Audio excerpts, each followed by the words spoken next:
Chapter 1460.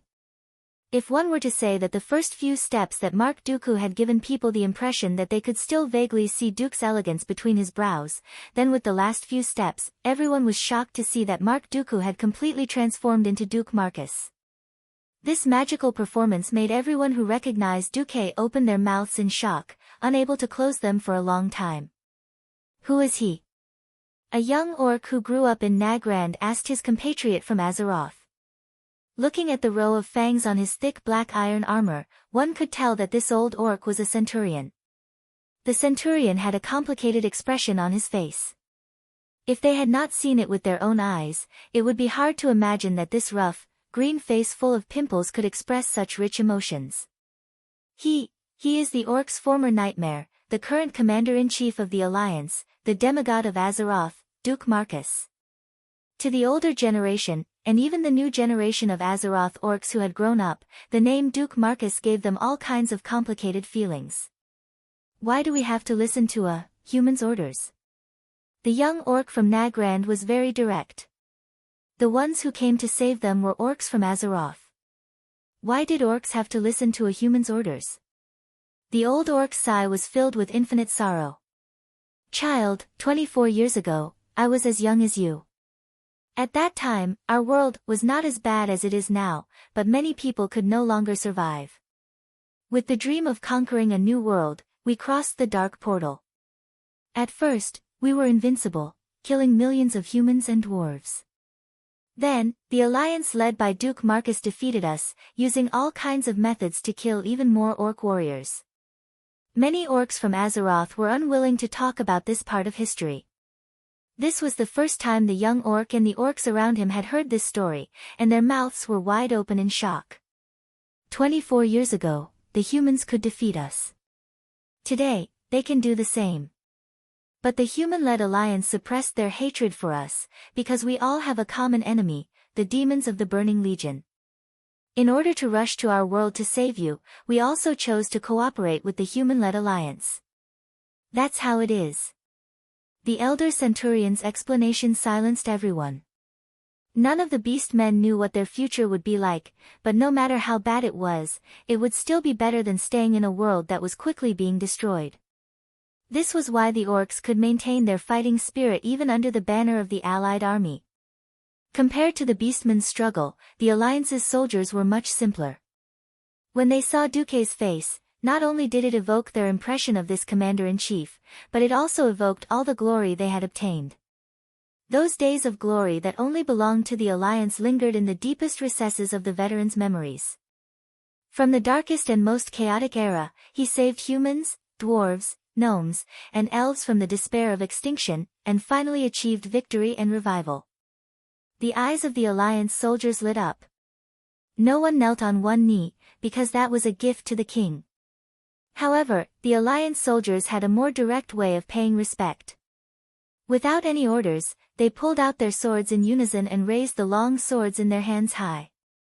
Shing! With a long sound, 150,000 weapons were raised in unison, forming a mountain range that suddenly soared with cold light. Such uniformity and such a shocking aura caused the expressions of the 300,000 orcs to change. Salute to the Alliance's commander-in-chief, Duke Marcus. 150,000 voices merged into one. There was no purposely dragging out the last syllable for the sake of synergy. There were no orders from the commander. All he felt was the utmost respect for this face. The soldiers were very clear about where their glory and pride came from. They were not the inheritor of Thoradin the Great's noble bloodline, but the inheritor of the will to unite all races to fight against evil in the ancient war. The innovator who had been committed to using technology to revolutionize this world and correct the mistakes of the past. The legendary figure who had reached the pinnacle of the Alliance's power as a commoner and became a demigod as a mortal. Yes. His name was Duke Marcus. Behind Duque, William had mixed feelings as he looked at the fanatical expressions of worship on the soldiers' faces, the mechanized armored troops lined up behind the formation, and the airships barely hovering in the sky. He had worked very hard, and his level of leadership had long surpassed that of his father, Lang. He still couldn't get the highest evaluation in the Alliance. That was because he could at most become a good king, a victorious marshal, and a qualified leader of the alliance. He couldn't become a civil affairs expert who improved the standard of the people's livelihood, a scientist who improved the level of technology, a reformer who reformed the aristocratic system, or a super-legendary hero who killed even the demon king and the ancient gods. He suddenly realized that he had already passed the stage of growth where he always felt that he could do anything and that his abilities would never have an upper limit. William smiled. He had thought it through and understood his limits. There could only be one person who stood at the top of the world, but that person wasn't him. If he couldn't surpass it, he could only accept it. Otherwise, he would be courting death. Suddenly, his mood calmed down. William gave an alliance military salute to Duquesne's back. Beside him, Sal's mood was equally complicated, but it didn't prevent him from expressing his respect for Duquesne's generosity and magnanimity. Without Duquesne's approval, there wouldn't be the redemption of the millions of orcs. If the alliance was ruthless enough, they could even completely trap the horde, blow up a certain huge area, and throw all the orcs into the void to die. For some reason, Sal always felt that Duquesne could totally do it. At this moment, Sal punched his chest with one hand, showing the highest respect that an orc could do to Duquesne. Duquesne gently raised his hands, palms facing down, and made a pressing gesture. For a moment, the alliance soldiers sheathed their swords, and there was complete silence. Duquesne spoke. His voice was transmitted to every corner of the plains through the preset amplification magic. Nearly 30 years ago, the Burning Legion's commander, Kil Jaden, bewitched the orc great shaman Zul, saying that the Draenei would bring destruction to this world. Thus came the cruel and bloody Battle of Shotrath, 24 years ago, under the bewitchment of the evil warlock ghoul, Dan, who sought refuge with Kil Jaden. Grom Hell roared and drank the first bowl of devil's blood. Thus came the green-skinned violent orcs. Thus came the Azeroth invasion led by the first great chief of the Horde, Blackhand. Chapter 1461. 19 years ago, it was the hateful Kil Jaden who turned Zul into a big bomb. After he failed to murder the world of Azeroth, he threw himself into this world instead, causing the big explosion and collapse of the planet. After that, Illidan, who joined the Burning Legion, invaded this world and made it even more filthy and destroyed. That's right.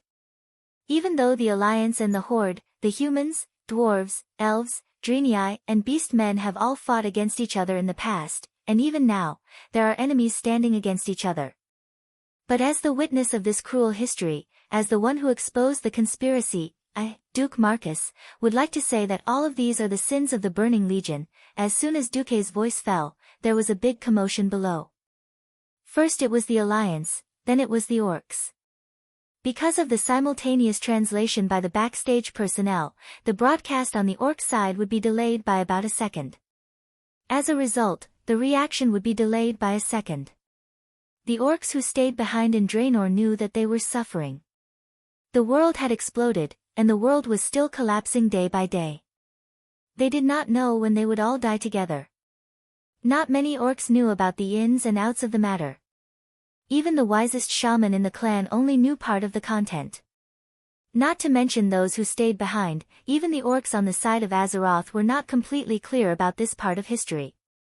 Now that Duquesne had revealed the matter, it would be strange if they were not surprised. At first, the orcs did not want to believe it, but they soon saw Thrall, who was standing next to Duquesne, make a gesture for everyone to continue listening.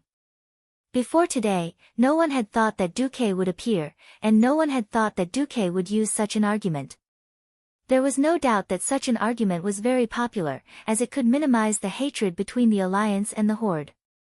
Although every war was caused by the will of countless forces and ambitious people, the biggest pot was thrown to the Burning Legion, and the rest was just a small pot. The corners of Duquesne's mouth rose, and he smiled. He thought to himself, "Kill Jaden. You're the one taking the blame, forcing me to continue pretending." Duquesne wasn't afraid that Kil Jaden would descend and beat him up. Kil Jaden's schemes had failed so many times that he would only become more careful. So what if he descended to the outer realm? So what if he wiped out the hundreds of thousands of soldiers present? Indeed, This was a huge blow to both the alliance and the horde. However, their importance was completely different. It would be a disaster for the tribe. Not only would most of the elites kneel, even the leaders would have to kneel. Although it was a heavy blow to the alliance, it wasn't to the extent that they wouldn't be able to recover from it. After all, at the end of the day, the Duque who was standing here and speaking was just a puppet. There were so many leaders in the alliance, but only Varian had come. Including Daneth Trollbane, who hadn't registered yet, there were only 2 leaders. Moreover, in Kill Jaden's opinion, William's role was at most that of the alliance's third-in-command. Instead of scaring Duque away here, why not continue his plot that he thought was flawless? Duque sensed that Kill Jaden would not appear, so this mobilization meeting could naturally continue. We can't forget our hatred for each other. It's because we can't forget that we can truly feel the brutality and shamelessness of the Burning Legion. We can aim our swords at our true enemies, the demons of the Burning Legion. We're about to wipe out this land that was once almost completely occupied by the demons. There's only one target left, the Burning Legion's biggest pawn in this world, Illidan Stormrage. Only by defeating Illidan and restoring the glory of this temple that has been tarnished and renamed as the Black Temple. Only then can the common justice of the Alliance and the Horde be truly upheld. Warriors, raise the weapons in your hands. Use your weapons to say no to these demons who destroyed our homes and attempted to cut off our bloodlines. Duke raised his fist up high and shook it with all his might. Defeat Illidan and walk through the dark portal with your heads held high. At that time, all the people of Azeroth will welcome your triumphant return. As Duque's voice fell, the entire plains erupted. Every warrior, regardless of age or race, let out an impassioned roar. Oh! Oh! Oh! Oh! That was the battle cry of the orcs. Woo woo woo, that was the deep sound of the slit-hoofed bull's horn. Defeat Illidan. Glory to the Alliance. These were the cheers of the Alliance's warriors. Thump! Thump! Thump! Even the Nagas who had just surrendered to the Alliance used their tridents to hit the water, creating waves. They also remembered the glory of being high elves in the past, and also remembered Sargera's ruthless abandonment of them. The warriors of all races raised their weapons high again and again, using their voices to make the strongest sound against the demons. Their morale was high, and their voices rose to the sky. Almost everyone was shouting at the top of their lungs to vent the anger in their hearts, and they couldn't calm down for a long time. Finally, after waiting for the sound to stop for a while, Duque opened his arms, raised them high, and then pulled them back at the same time.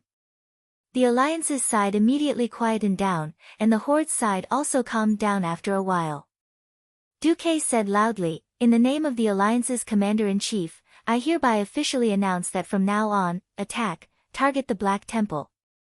At this moment, William stepped forward. "Vashj, come forward and listen to my orders." Under the backdrop of a huge water column rising from the ground, Vashj held an exquisite longbow and swayed her snake tail as she came to the platform. She bowed and knelt. "Vashj is here to listen to your orders." Duque raised his head slightly and smiled at Vashj. "First formation, Storm Naga. Your mission is to trap the Doomwalker." "Yes, sir." The Doomwalker, an enhanced version of the army's Fel mech. Although the Alliance had always wanted to deal with this thing in advance, they should have received orders from the Burning Legion's higher-ups. The Doomwalker had retreated before the Alliance flooded the Moon Shadow Valley. Since then, it had been guarding the gate of the Black Temple. It was a hurdle that couldn't be avoided if they wanted to attack the Darkness Temple. Usually, it wouldn't be easy to kill such a thick-skinned thing. Because it was hiding in the Darkness Temple's territory, the entire temple had inherited the magic defense system from the Karabo Temple. In addition, the Darkness Temple had sent a team of Pharaoh to cast a spell similar to Protective Arrow, so the defense against the cannonballs was quite on point. However, with the Storm Naga, the Alliance had a simpler solution: flood. In order to carry out this water attack, Vashj had accumulated it for a long time with the cooperation of the dwarf craftsmen. They could finally pour out all the water in one go. Chapter 1462. A huge waterspout with a cross-section larger than a football field rose from the surface of the water at the farthest end of the east. With a deafening roar, it suddenly moved towards the east. In just a few minutes, it crossed a distance of 5,000 meters, passed through the huge passage between the Adama platform in the north and the ruins of Karabair in the south, and slammed into the huge mech Armageddon guarding the gate of the Dark Temple. The evil Eridar warlocks cast up a magic formation in an attempt to stop this terrifying waterspout, and indeed, they succeeded in resisting this direct attack. Unfortunately, from the beginning, the attack of the Allied forces was not meant to destroy directly. It was too much of a stretch to destroy the fortress of an army with a simple physical attack. Elements were also energy, and before the defensive energy was exhausted, there would not be too many opportunities for direct attacks. If they simply wanted to use magic or artillery to destroy the Dark Temple, they would have to bombard it until the end of time. Perhaps the entire Draenor would collapse before they could have a chance to do it. However, no matter how powerful the Eridar warlocks were, they could not suddenly make millions of tons of water disappear. A scarlet brilliance flashed, and the magic shield covering the entire temple lasted less than 2 seconds under the huge water column before it was declared to be broken. The rest depended more on the magic protection spell of the temple itself. Duque did not count on that at all. What he wanted was to flood the front gate of the Dark Temple and trap the super mech giant, Armageddon, in. Quagmire. Outside the Dark Temple, the demon king Veclor cast a large-scale magic, turning the entire front gate of the Dark Temple into a super big lump of paste. The Eridar warlocks had no way to deal with the unreasonable war magic of the Allied forces, which did not consume a lot of energy. They were more adept at fighting energy against energy and magic against magic. They were not good at changing the terrain to gain an advantage for their side. In order to prevent Armageddon from falling into the quagmire, the best way to deal with it was to quickly solidify the ground so that Armageddon could regain freedom and even have an advantage in mobility.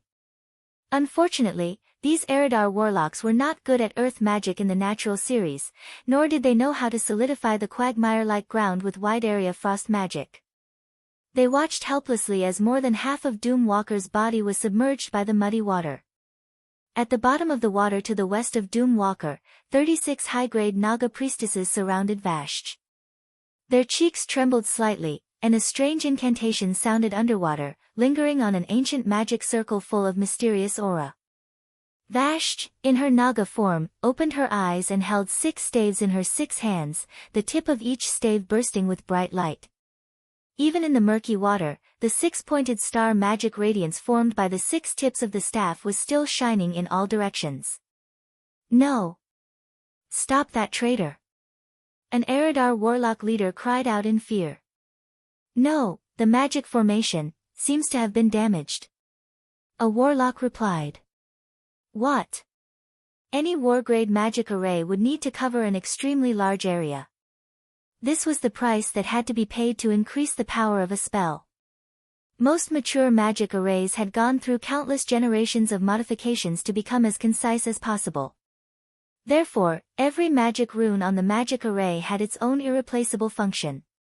Heavily guarding the war-grade magic array was an unchanging habit that the Burning Legion had developed in the past 25,000 years. Logically speaking, it was impossible for anyone to sneak in, unless it was an invisible enemy. He he he.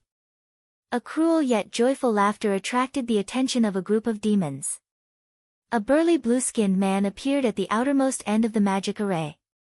He had a similar appearance to the people of Eridar, such as the few tentacle-like long whiskers on his lower body.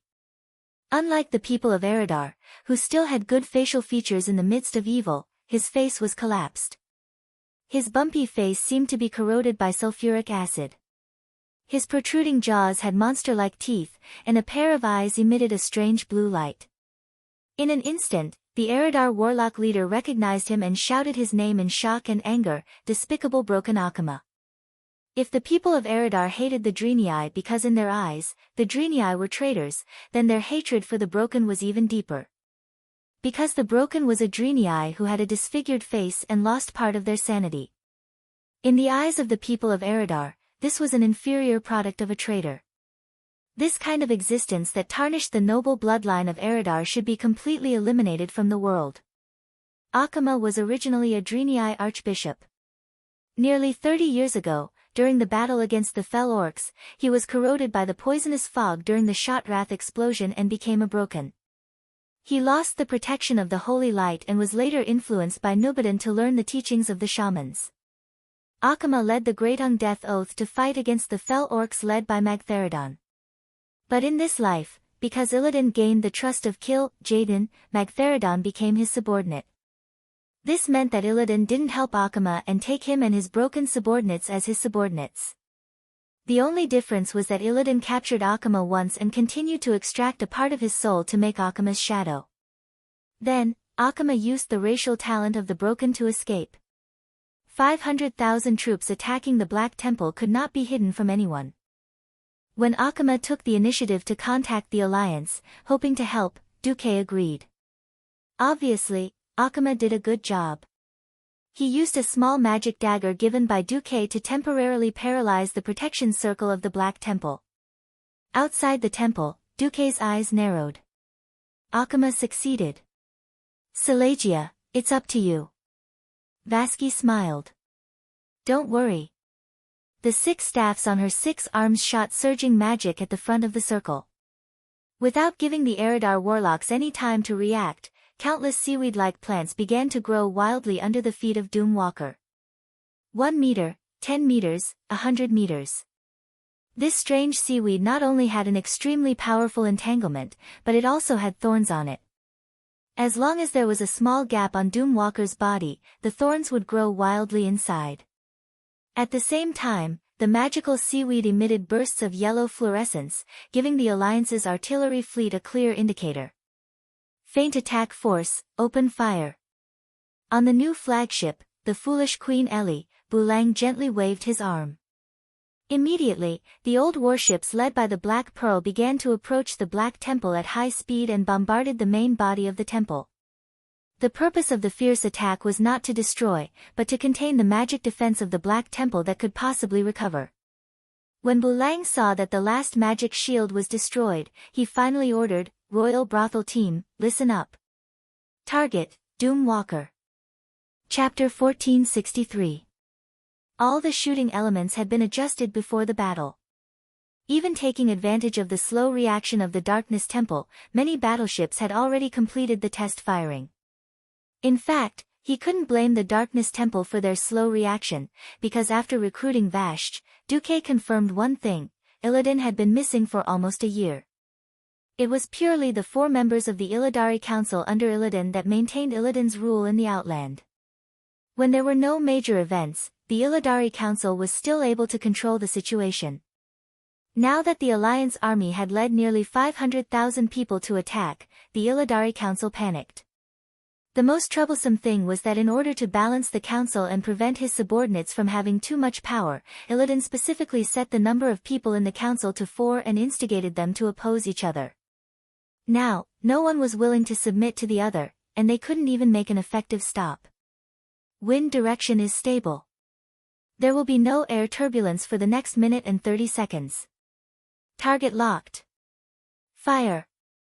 The next moment, more than a dozen battleships violently shook again and again. From the bow to the stern, it was the triple 406mm 6 Malawian Quacha's main cannon that sprayed out fierce flames. The initial speed of the shells of the new naval cannon was not comparable to the old cannons at all. If the old shells could still barely see the trajectory of the shells, then the armor-piercing shells of the new 6 Malawian Quacha's naval cannon had already hit Doomwalker before anyone could react. Bang! With a loud noise, a round hole with a diameter of more than half a meter appeared on Doomwalker's shoulder and body, and then there was a continuous muffled sound like muffled thunder. If Doomwalker was a living behemoth, it would have probably let out an earth-shattering scream at this time. As a mechanical creation and war machine, its battlefield analysis system was better than the ordinary army's Fel Reaver, allowing it to make the most accurate judgment. Lightning Fury. Doomwalker raised his arms high and released a lightning attack from his palms that was similar to a chain of lightning, drawing a strong electric field in the air in front of him that could not be passed by metal creations. Boom! Boom! Boom! A bright explosion exploded in midair. Seeing this scene, Duque frowned deeply. The damage of the shells came from the explosion of gunpowder. If the shell did not explode in the designated area, then it would be insignificant to Doom Walker, who had an extremely thick alloy shell. In the sky, the Royal Brothel Regiment was already pouring down a hail of bullets with all their might. It was obvious that the power of the cannons on Earth during World War II was far from enough to pose a threat to the most advanced technology in Eridar. However, a weapon like Doom Walker had to be destroyed. Otherwise, when the magic defense system of the Darkness Shrine was reactivated, the Allies might not be able to break in even if they paid 100 times the price. This thing could easily crush a 10,000-man infantry regiment. Seeing Duque's embarrassment, Sal showed a rare smile. When conventional strength couldn't deal with an opponent, it was often the time for the strong to perform. On the podium, Sal leaned over. "Do you need help from the new members of the tribe?" Duque bared his teeth. He rarely felt the malice of fate. He single-handedly directed the Blood Elves to join the alliance, and the Forsaken almost died. Even Sal did not know that the tribe had lost a powerful race forever. But Sal, who was full of diplomatic talent, was worthy of being one of the favorites of the Goddess of Fate. Duque closed a window on the fate of the tribe, but because the way he blew up the Outland was wrong, the Outland collapsed earlier than expected, which produced another result. Sal walked into Grohl's lair with his bare hands and said to Grohl, "Our world is going to be destroyed. More than 100 meters of your territory, Blade Peak, is collapsing into the void every day. Come to Azeroth, the tribe has occupied a vast land there, enough for the orcs, ogres, and goblins to live together." Seeing that the goblins could not conquer a world with their own strength, Grohl chose to join the tribe in the face of inevitable destruction. When he heard the news, even Duque could not help but feel a headache. Damn it! That's goblins. Huge, one-eyed, and fearful. It was difficult for human language to describe the feelings that the goblins, the ogre ruler, brought to the bystanders. There were rumors that the goblins gave birth to the ogres. Even if this rumor was true, the goblins had no love for their children. Their method of ruling the ogre tribes was ruthless and barbaric, and no matter what the facts were, one thing was certain: the goblins had unparalleled force. In unreliable legends, the ancestors of the goblins were rock guardian giants created by the Titans on the planet of Draenor. They had huge bodies made of granite, as majestic as mountains, endless power, and the ability to change the earth. Once, they followed the mission given by the Titans, shaped the earth and sea of the world of Draenor, and fought an eternal war with the enemies of the Titans, the primitive plant behemoths of Draenor. After the Titans left Draenor, most of the guardian giants were affected by the curse of flesh and blood and degenerated into half-rock, half-organic cyclops. Their descendants were the goblins. Although not as powerful as the rock guardian giants, the goblins still inherited part of the power of their ancestors and had a close connection with the earth element of Draenor. Therefore, the most powerful goblins had the power to change the landscape. The broken world of Draenor was now called the Blade's Edge Mountain. The rock spikes all over the place were created by the father of the goblins, the dragon slayer Grohl, when he fought against the Black Dragon Legion. In theory, the earliest ogres were also the product of further degeneration after some of the goblins were deeply affected by the curse of flesh and blood. Some historians even said that the orcs were another branch of the goblins who were affected by the curse of flesh and blood. History could no longer be investigated. At this moment, the point of the matter was that the dragon slayer Grohl, who would have been killed in history, and his 7 sons were now alive and well and armed to the teeth. The natural hard skin of the goblins was enough to give people a headache. Duque estimated that if he really had to face them, he would probably have to use armor-piercing bullets. Now that Thrall had obtained the goblins, he was even more insane and asked the Rustwater conglomerate to prepare a set of steel armor for Grohl and his 7 sons. Think about it. A 10-story tall cyclops with an inverted triangular upper body and a super-muscular upper body that was more burly than the lower limbs. He also wore a set of super steel armor with an average thickness of more than 1 meter. From the breastplate to the crotch armor, from the shoulder and arm guards to the leg guards and knee guards. If it weren't for the fact that Galan was only used to using his fists, Duque even thought that Thrall would prepare a 40-meter-long battleship slicing blade for Grohl. Chapter 1464. Seeing Grohl's gloves, which emitted ear-piercing clanging sounds when he moved his fingers, Duque felt a pain in his balls.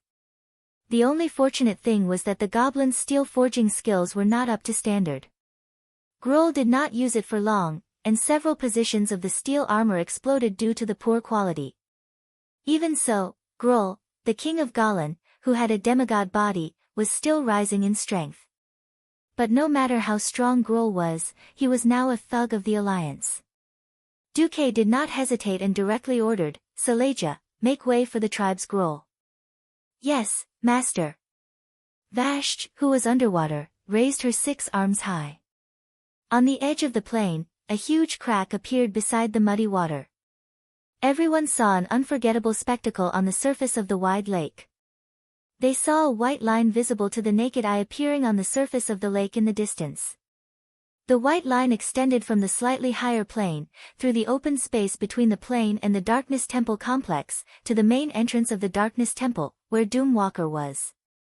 When Vashj's raised 6 arms suddenly spread to the left and right, the thick white line also followed Vashj's movements and separated to the left and right, forming a wide valley of water on the surface of the sea. The cliff-like walls on both sides of the deep valley were, in fact, 2 parallel waterfalls. There was no waterfall on earth that could compare to these 2 waterfalls created with extraordinary divine power. It was impossible to have such a high drop, and it was impossible to have such a long drop. Many people could not help but cover their mouths, for fear that they would lose their composure and make inappropriate sounds. This mighty power that could overturn oceans and rivers had completely exceeded the limits of mortal imagination. And this was just the cooperation of 2 demigods, Duque and Vashj. Duque supplied magic power, while Vashj's body descended to the outer realm to cast the spell herself. 1 big and 7 small, 8 behemoths ran on the wet bottom. The sound of the large metal armor colliding as it ran echoed between the 2 waterfalls. They did not seem to be running fast, but considering their astonishing strides of 10 meters, the distance of thousands of meters seemed to be covered in a short while. Perhaps at this moment, Doomwalker's system had repeatedly lit up with a red alert signal. Due to its ability to sense powerful creatures, Doomwalker subconsciously raised its head. Frenzy was activated. His fists moved back and forth like a piston pump, instantly increasing his physical damage by 100%. Earthquake erupted, and a huge crack instantly appeared in the ground, spreading from its feet to Grohl's feet. If it was another enemy, he would probably have made a small pit this time. Dragon Slayer Grohl was born to play with rocks. He didn't seem to make any movements, but he stomped his sturdy feet on the ground. It was that moment. The earth, which had been cracked open like a deep valley, suddenly closed up again. Fortunately, Doomwalker was a mechanical creation without life and self-will. Otherwise, it would have been angered to death by Grohl's big teasing face. At this time, 7 small figures suddenly jumped out from behind Grohl. In fact, their bodies were rather large, easily reaching the height of a 3-story building. In front of humans, orcs, and ogres, they were absolute giants. It was only because they were compared to their father who had the body of a demigod that they seemed insignificant. The Gorons rarely cooperated with each other because they were already one of the most powerful individuals on this planet. Once they decided to cooperate with each other, the effect was quite amazing. The 7 sons of Grohl, led by Dun the Hungry, completed a spectacular joint attack. They rushed to Doomwalker's side almost at the same time and swung their fists together. Doomwalker chose the most efficient counterattack. A pair of arms, which seemed to be equipped with a brake, swung violently, and 2 of the sons of Grohl were directly smashed in the middle by the huge metal arms. The inferior steel armor produced by the gnomes once again displayed its shoddy workmanship. It didn't seem to be able to resist much of the impact, and with a crisp explosion, it shattered. Grolok and Skrook the Soul Grinder were punched from mid-air and smashed into the outer wall of the temple not far away. One was silent, probably not dead, while the other's huge body had sunk in and could not be pulled out. The casualties of their brothers did not bring sorrow to the other 5 sons, but instead aroused their fierceness. They took advantage of the holes created by the armor-piercing bullets of the Alliance's new artillery, stretched out their claws, and forcibly tore the limbs of Doom Walker with unimaginable brute force. Compared with the overwhelming firepower of the battleships before, this kind of violent destruction was a real threat to Doom Walker. If it was given some time, it could kill the 7 sons of Gruul one by one. The problem was that their father had arrived. Without any moves to speak of, Gruul came up with a punch. This punch was not simple. Just this punch alone set off a sound like a battleship crashing into a house at full speed. It was not just the outer wall that collapsed, the entire building was about to be smashed. In the face of an opponent with strength above its own, Doom Walker's counterattack program told it not to take it head-on. Unfortunately, the entanglement of the other 5 sons caused it to be hit in the vital parts. The thick chest armor was severely deformed in an instant, with a deep depression of at least 5 or 6 meters. Immediately after, Gruul unreasonably used his hands to tear open Doom Walker's breastplate with absolutely terrifying strength, revealing the power furnace inside that was emitting a dazzling green light. Ha ha ha! Gruul laughed wildly and smashed his fist down. Duque, who was far away on the podium, cried out, "Wait!" Unfortunately, for Galan, there was only one word in their fighting dictionary: reckless. They were reckless to any enemy. Reckless to the point of no reason, reckless to the point of madness. As long as they could withstand it, they did not even mind rushing through the entire world. At this moment, Doom Walker seemed to have made a decision. Its huge body emitted a burst of electronic sounds that sounded quite shrill. In its chest, the demonic flames of evil energy flowed wildly, and the power furnace became brighter and brighter. This kind of light reminded Duque of a very bad thing. Thrall. Let Gruul run. Be careful of self-destruction.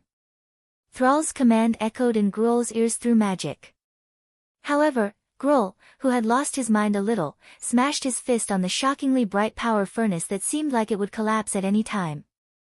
About a few seconds later, a bright green mushroom cloud rose in the direction of the main entrance of the Dark Temple.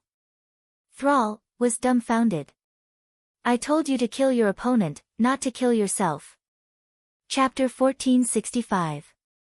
No, no, no.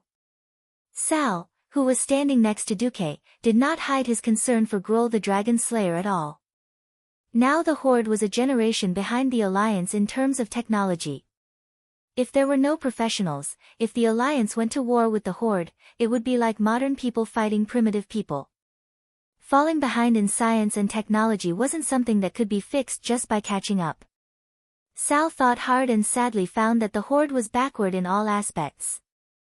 It could be said that they lacked everything: talent, funds, technology, and scientists. But what they really lacked was a leader with strong foresight.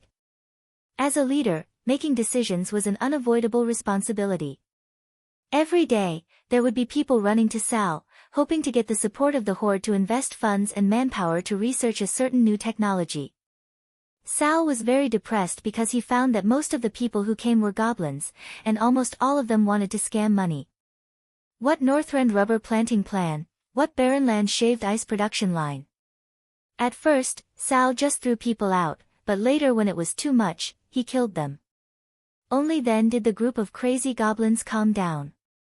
At first, he thought that the Horde had unreliable goblins. Later, under the surveillance of spies, he found that the Alliance had a similar situation.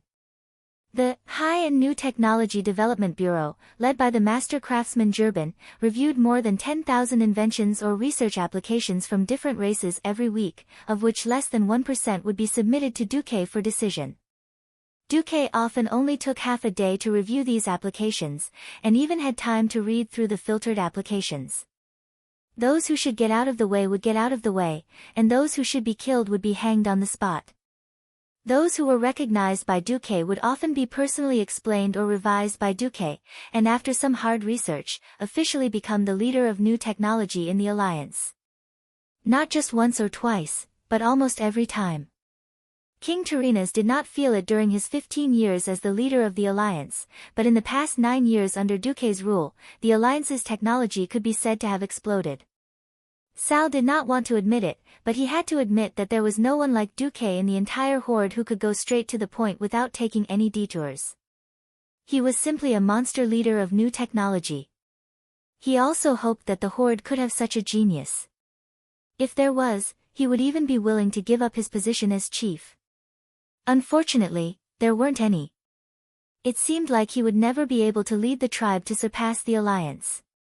What saddened him even more was that Duque had actually become a demigod. In theory, he had an immortal body. How could the tribe play happily? Alright, since I can't surpass you in terms of technology, then you have your light of technology, and I'll walk my mysterious path. Golan was a powerful creature at the top of the food chain in his old world. If they joined the tribe, it would definitely be another form of transcendence for the alliance. Looking at the entire alliance, unless the dragon clan was officially included, it would be impossible for the alliance to find a more powerful intelligent creature than Golan. Now that Grohl was directly engulfed by the explosion, how could Sal not be worried? Phew. Grohl is fine. Duque sighed. There was a little bit of malice in his heart. He hoped that Grohl and the Doom Walker would perish together, but unfortunately, they didn't. In the system prompt, Grohl's injury was only medium wound. Grohl, this explosive guy, was worthy of being one of the top bosses in the game's Burning Crusade. It was clear that this was another nuclear day, but Grohl actually didn't die. He only used a pair of big claws to protect his head. He used the armor specially made for him by the tribe and his rock-like skin to forcibly resist this kind of big explosion. Even the 5 Silver Saints might have to kneel down if they were here. Grohl was in a sorry state. A thick steel armor had melted into a black and green molten substance like a paste. Fortunately, he had no hair, otherwise he would have definitely been roasted into a strange black and green color by the explosion like his rock-like skin. After the smoke and dust settled, Grohl sat down a little dispiritedly, gasping for breath. Then he looked at the Doom Walker, who only had a broken lower body, or to be precise, only 2 legs left. He let out a heroic laugh. Ha ha ha ha ha dash, the vigorous laughter even caused the outer walls of the Black Temple, which had also been damaged by the explosion, to collapse. Duque waved his hand and said, "Cover Grohl." The flying fleet in the air suddenly split into 2, and with a violent vibration of the hull, a series of shocking gunshots sounded again. After a few breaths, almost all the western facades of the entire U-shaped Black Temple complex were fiercely hit by artillery fire. Attack! Sal and William gave the order to attack at the same time. The Horde attacked the Adama platform on the northern front, and the Alliance attacked the ruins of Karabayr on the southern front. These 2 huge building complexes were the 2 fortresses that surrounded and protected the Black Temple. If they wanted to attack the Black Temple, they had to take these 2 important places. These 2 building complexes had originally been abandoned, and in order to deal with the attack of the coalition forces, the Illidari Council had recruited a large number of demon guards to guard them. The seemingly monstrous water quickly moved away, revealing the wet ground. First, diesel tanks took the lead and attacked, continuously firing at these 2 places as they advanced. Then, engineering vehicles driving huge sloping steel bridges quickly approached the edge of the platform and the ruins under the cover of the scattered line of soldiers composed of humans and dwarves. The engineering vehicles turned their mechanical arms, and in less than 5 minutes, they built 15 huge slopes that were more than 5 meters wide in the north and south. The rough slopes allowed anyone to rush up the ruins and the platform along this slope that was at an angle of 30 degrees from the ground. Charge! In the name of the Holy Light. For the Alliance. Loktarogar. Different races, different languages, and all kinds of shouts formed a wave of earth-shaking sound that swept towards the Black Temple like a tidal wave.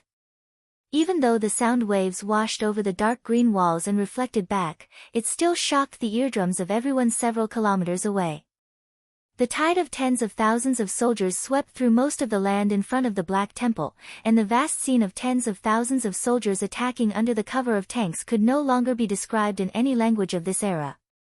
They charged with high morale. Even if their enemy was a larger and more terrifying demon army, they still had the confidence to destroy all resistance in their way. Seeing the coalition forces attack, Duque smiled and said through magic transmission, "My little maid, it's your turn." "Understood." Vashti smiled charmingly. Chapter 1466. In the face of a high-level enemy, low-level soldiers could basically be said to have no resistance. Did that mean that low-level soldiers had no value? The answer was no. Low-level soldiers might be a kind of consumable in the eyes of many commanders, but without low-level combat experience, there would be no sublimation to the higher levels. Moreover, the wide-area killing power of the strong was not unlimited. It looked cool to wipe out an area the size of 10 football fields with one move. In terms of efficiency, this was simply the greatest waste of energy. If there was unlimited energy that could be squandered at will, it would not matter. In fact, in most cases, whether it was elemental magic or dark energy, there was an upper limit. Generally speaking, it was the upper limit of the strong themselves. What was even more impressive was that the battlefield could not bear the upper limit of the strong, such as Sargeras. There were not many places that could bear the full force of the old man's attack, and a planet would be destroyed in minutes. Legend had it that the titans of creation were evolved from the souls of planets. Perhaps there was some truth to it. If possible, Duque really did not want to use too much of the magic net's energy here. Almost 80% of the magic transmitted from Azeroth was consumed halfway, and half of the remaining 20% was a little difficult to control because it was mixed with the chaos elements of Draenor. Fortunately, he had Vashti. Vashti was not a demigod of Draenor, and after so many years of operation, Vashti could be considered to have half a home field. More than half of the Kolifong Reservoir's water was pumped over in one go, and the lower level of the Darkness Temple was finally flooded. This was also something that he was forced to do. As a transmigrator, and with Vashti, a traitor under Illidan, Duque was well aware that there was a large number of Naga troops in the lower level of the Darkness Temple. Those were the main elite forces under Vashti, and they were also the foundation that she had accumulated for thousands of years. In fact, she had told Duque many times that she wanted to take it back. If she did not take it back, Vashti would probably think of this heart-wrenching matter every night. The one leading them was the high-ranking warlord, Naj Entis. Logically speaking, they were all Vashti's subordinates, and it was not difficult to take them back. As a transmigrator, Duque knew that it was not a simple matter. Before Vashti became the commander of the Naga race, Naj Entis was already Vashti's most trusted confidant. As one of Vashti's earliest followers, he and Carithres paved the way for Vashti to take the leadership of the race. After Vashti succeeded in becoming the Naga queen, Naj Entis was appointed as a high-rank warlord, responsible for all military affairs for Queen Vashti. Carithres, on the other hand, was named the Deepwater Lord and was responsible for handling political and diplomatic affairs for Queen Vashti. However, this result aroused the conflict between him and Carithres. It turned out that the noble-born Carithres had always looked down on the commoner-born Naj Entis. Before Vashti became queen, the two had been scheming against each other. Although their status was equal, Carithres often ridiculed and belittled Naj Entis's background in public. Naj Entis had always restrained himself from Carithres' humiliation and suppression. However, as Carithres was named the Deepwater Lord and became the queen's close vassal, he could get along with the queen day and night. Although Naj Entis had sole military power, he was pushed aside, and it was very difficult for him to even see the queen. This caused Naj Entis's suppressed anger to finally erupt. In order to regain the queen's favor and his own position, Naj Entis began to plot a mutiny against the Deepwater Lord, Carithres. History stealthily took a turn here. Originally, Illidan did not completely rely on Kill Jaden at first, but chose to attack the Darkness Temple in order to become the king of the Outland. In this life, Illidan relied more thoroughly, so he occupied the Darkness Temple without any losses and allowed the demons and fell orcs in the temple to smoothly rely on him. However, because there were no rich men to rely on in this life, Illidan chose to sow discord between Vashj and the brave Naj Entis in order to keep Naj Entis in check. Illidan asked Vashj to leave half of the troops stationed in the Darkness Temple, and he specifically mentioned that Naj Entis should stay. Vashj did not dare to disobey Illidan's orders. So Naj Entis stayed there as the guardian of the Darkness Temple. After many years, living on land for a long time had changed Naj Entis's body and personality. Because he had not been soaked in seawater for a long time, his scales lost their original aqua blue color and began to turn gray. His eyes also began to turn blood red because of long-term contact with the demon's aura. He became irritable, and even more ferocious. The only thing that did not change was his longing for the queen and his unquenchable anger towards Carithres. The problem was that Duque knew about this, but Vashj did not. Or perhaps she had clearly noticed it, but the inertia of her thinking made her still believe that as long as she appeared, Naj Entis would still have a high chance of bowing to her, and then the Naga army would return to her hands. Perhaps this was what it meant to be unaware of the situation. It was hard to blame Vashj for this. After all, these two under her were guys who had been loyal to her for thousands of years. Even someone as quick-witted as Vashj could not be so sure of the changes in Naj Entis. Duque let out a breath of turbid air, turned his head, and said, "William, I'll leave the command to you." "Uncle Duque, where are you going?" "Shouldn't you be?" William was a little surprised. As a commander-in-chief, Duque should be in the middle of the army. Even if Duque wanted to appear, he should do it after the other party's leader appeared. Duque smiled. Perhaps Duke Marcus is very important, but Mark Dooku is not.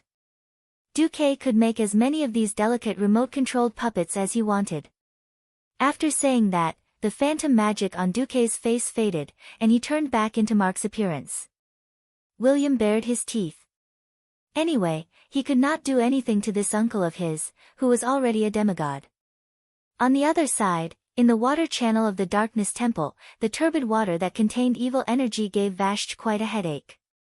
If it was an ordinary Naga warrior, they would probably be demonized in less than half an hour. Therefore, the ones who came this time were all carefully selected elites, and each Naga had brought several bottles of holy water in case of emergencies. Morogar Tidewalker, the leader of the deep-sea giants, took the lead. He used his huge anchor to dig a piece of the Darkness Temple's cornerstone, revealing a deep underwater passage. The unstable Hydas entered first. As the leader of the water elementals, he was definitely the best pathfinder. Next was the Deepwater Lord Carithres, followed by Vashj, and finally Morogar, who brought up the rear, entered. The Darkness Temple was once considered Vashj's home ground. The meticulous Vashj had already figured out the structure of this place. At that time, it might have been for defensive purposes, but now it had clearly come in handy. Chapter 1467. Silence. Silence. This kind of deathly silence made the assault team led by Vashj very uncomfortable. Before the attack, Vashj had already given a death order, and everyone was even prepared to fight against their own compatriots. This was not a big deal. Previously in the deep sea, if it was the boss or the second-in-command who did not agree with the boss, they would kill their own compatriots on the spot. This was really not a big deal. But now there was not a single enemy. What was going on? A haunted house. Nearly 1,000 elite Naga led hundreds of water elementals, dozens of sea giants, and striders in a single file. For a full half an hour, they did not encounter a single enemy. It was as if those guarding the lower levels of the Black Temple were all landlubbers, and they would run away as soon as they encountered water. There was a huge fork in the road ahead, and Vashj knew that she had to split up. Malogri, left. Hydas, right. Carithres, follow me. Splitting up also meant risks, but unfortunately, there was no other choice. Leading nearly 500 main forces, Vashj and Carithres continued forward. Suddenly, a red light suddenly lit up in the water far ahead. The spiral-shaped red light seemed to ignore the resistance of the water, drawing a straight and ferocious line in the water. No, it did not ignore the resistance, but from the darkness above the water, clusters of seemingly endless red light first shot out, first rippling the water, laying an express path for the next attack. Then all the power was gathered into a beam in the enemy's hand. Without waiting for the light to fade, a shiny conical conch was directly thrown over like a throwing spear. The one who was hit was the Deepwater Lord Carathress. Even though he had been slightly on guard, he was still caught off guard. He only had time to raise his sledgehammer that was full of spikes halfway before the sharp conch shot arrived. He only managed to dodge the misfortune of having his chest pierced by the conch at the last moment, but he could not avoid his shoulder. The magnificent epic-grade right shoulder armor was easily pierced, and all the Naga nearby saw Carathress' right arm twisted in a posture that should not have appeared. This was because the conical conch's front was very sharp and thin, but it became extremely thick in the middle. When the powerful force pierced through the Deepwater Lord's shoulder, not only did it send his tall and sturdy body flying, the thickened conch even squeezed open his wound, crushing part of his shoulder blade and collarbone. Ugh! Carathress screamed as his body was nailed to the steel-like wall behind him.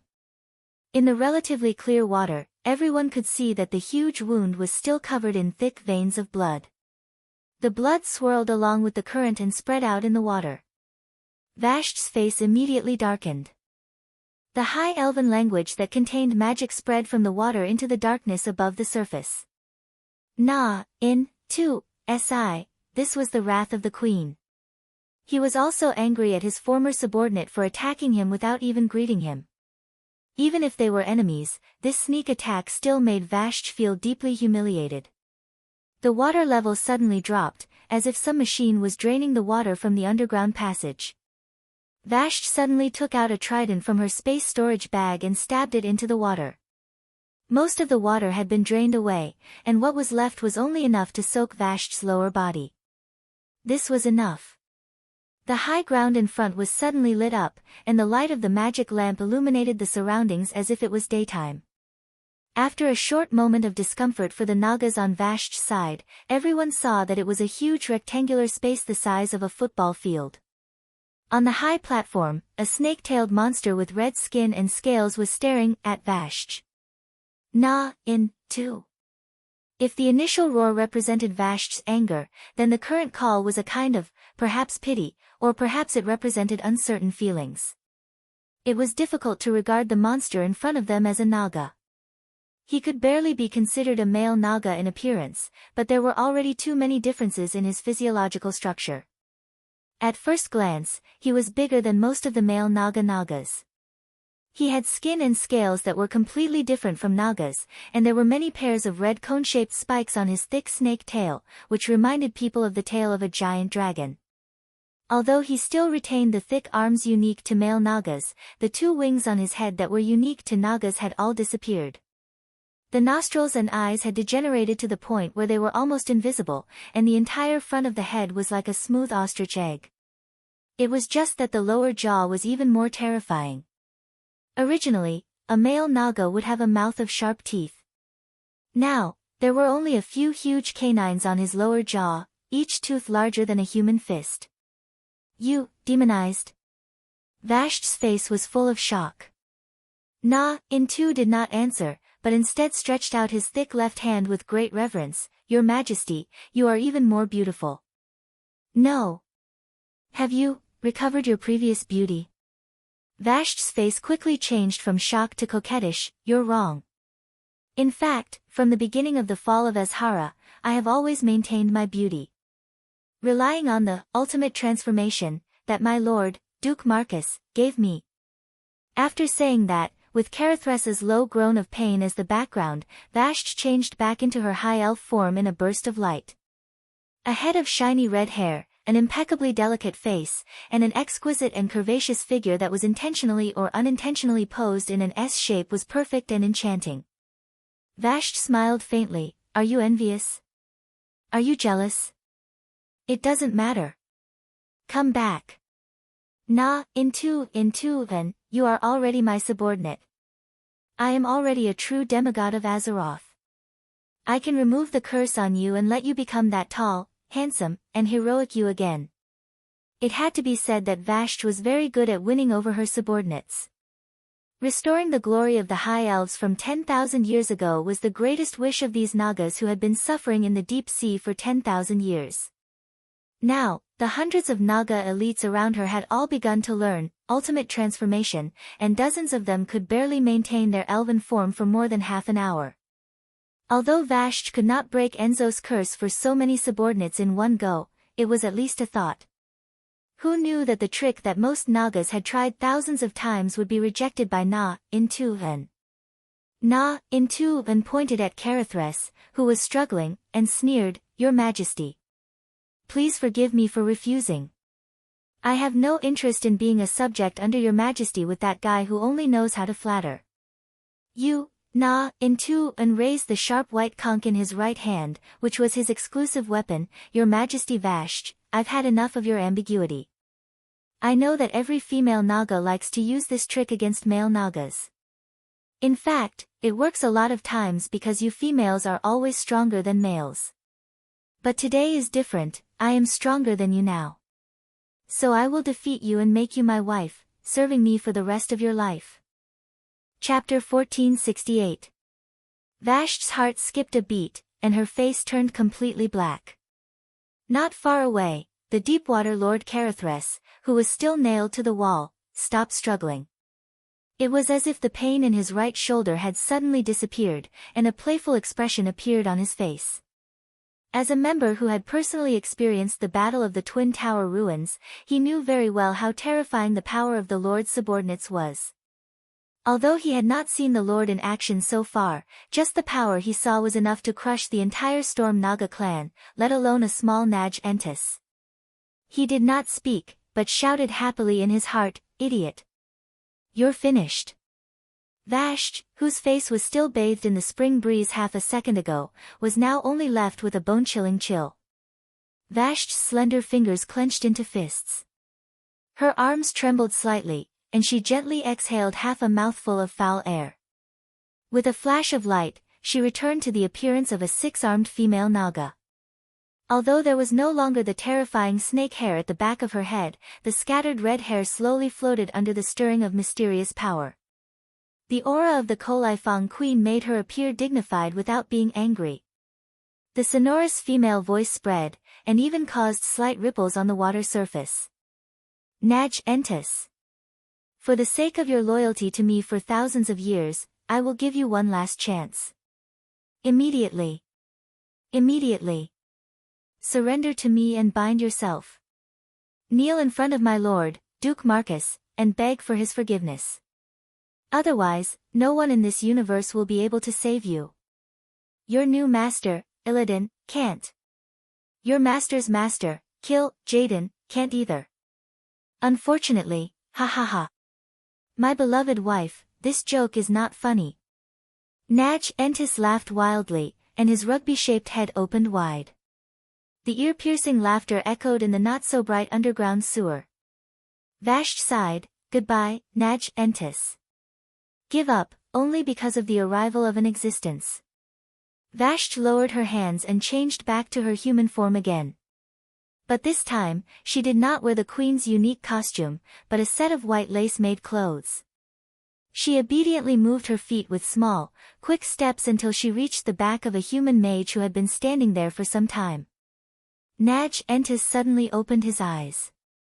Actually, this guy had eyes, but the pair of mung bean-like eyes above his mouth were too small, almost unnoticeable. He couldn't believe his eyes. From what he remembered, Vashti had never been loyal to anyone ever since she became independent from Queen Azhara. The terrifying deep-sea giant army never made her surrender. Even the cruel and cunning envoys of Zoth failed to enslave her. Even in front of the unimaginably powerful Arkharans, she only showed superficial obedience. However, when he saw Vasky's gaze on this human, he felt as though he was struck by lightning, and his entire body trembled. What kind of gaze was that?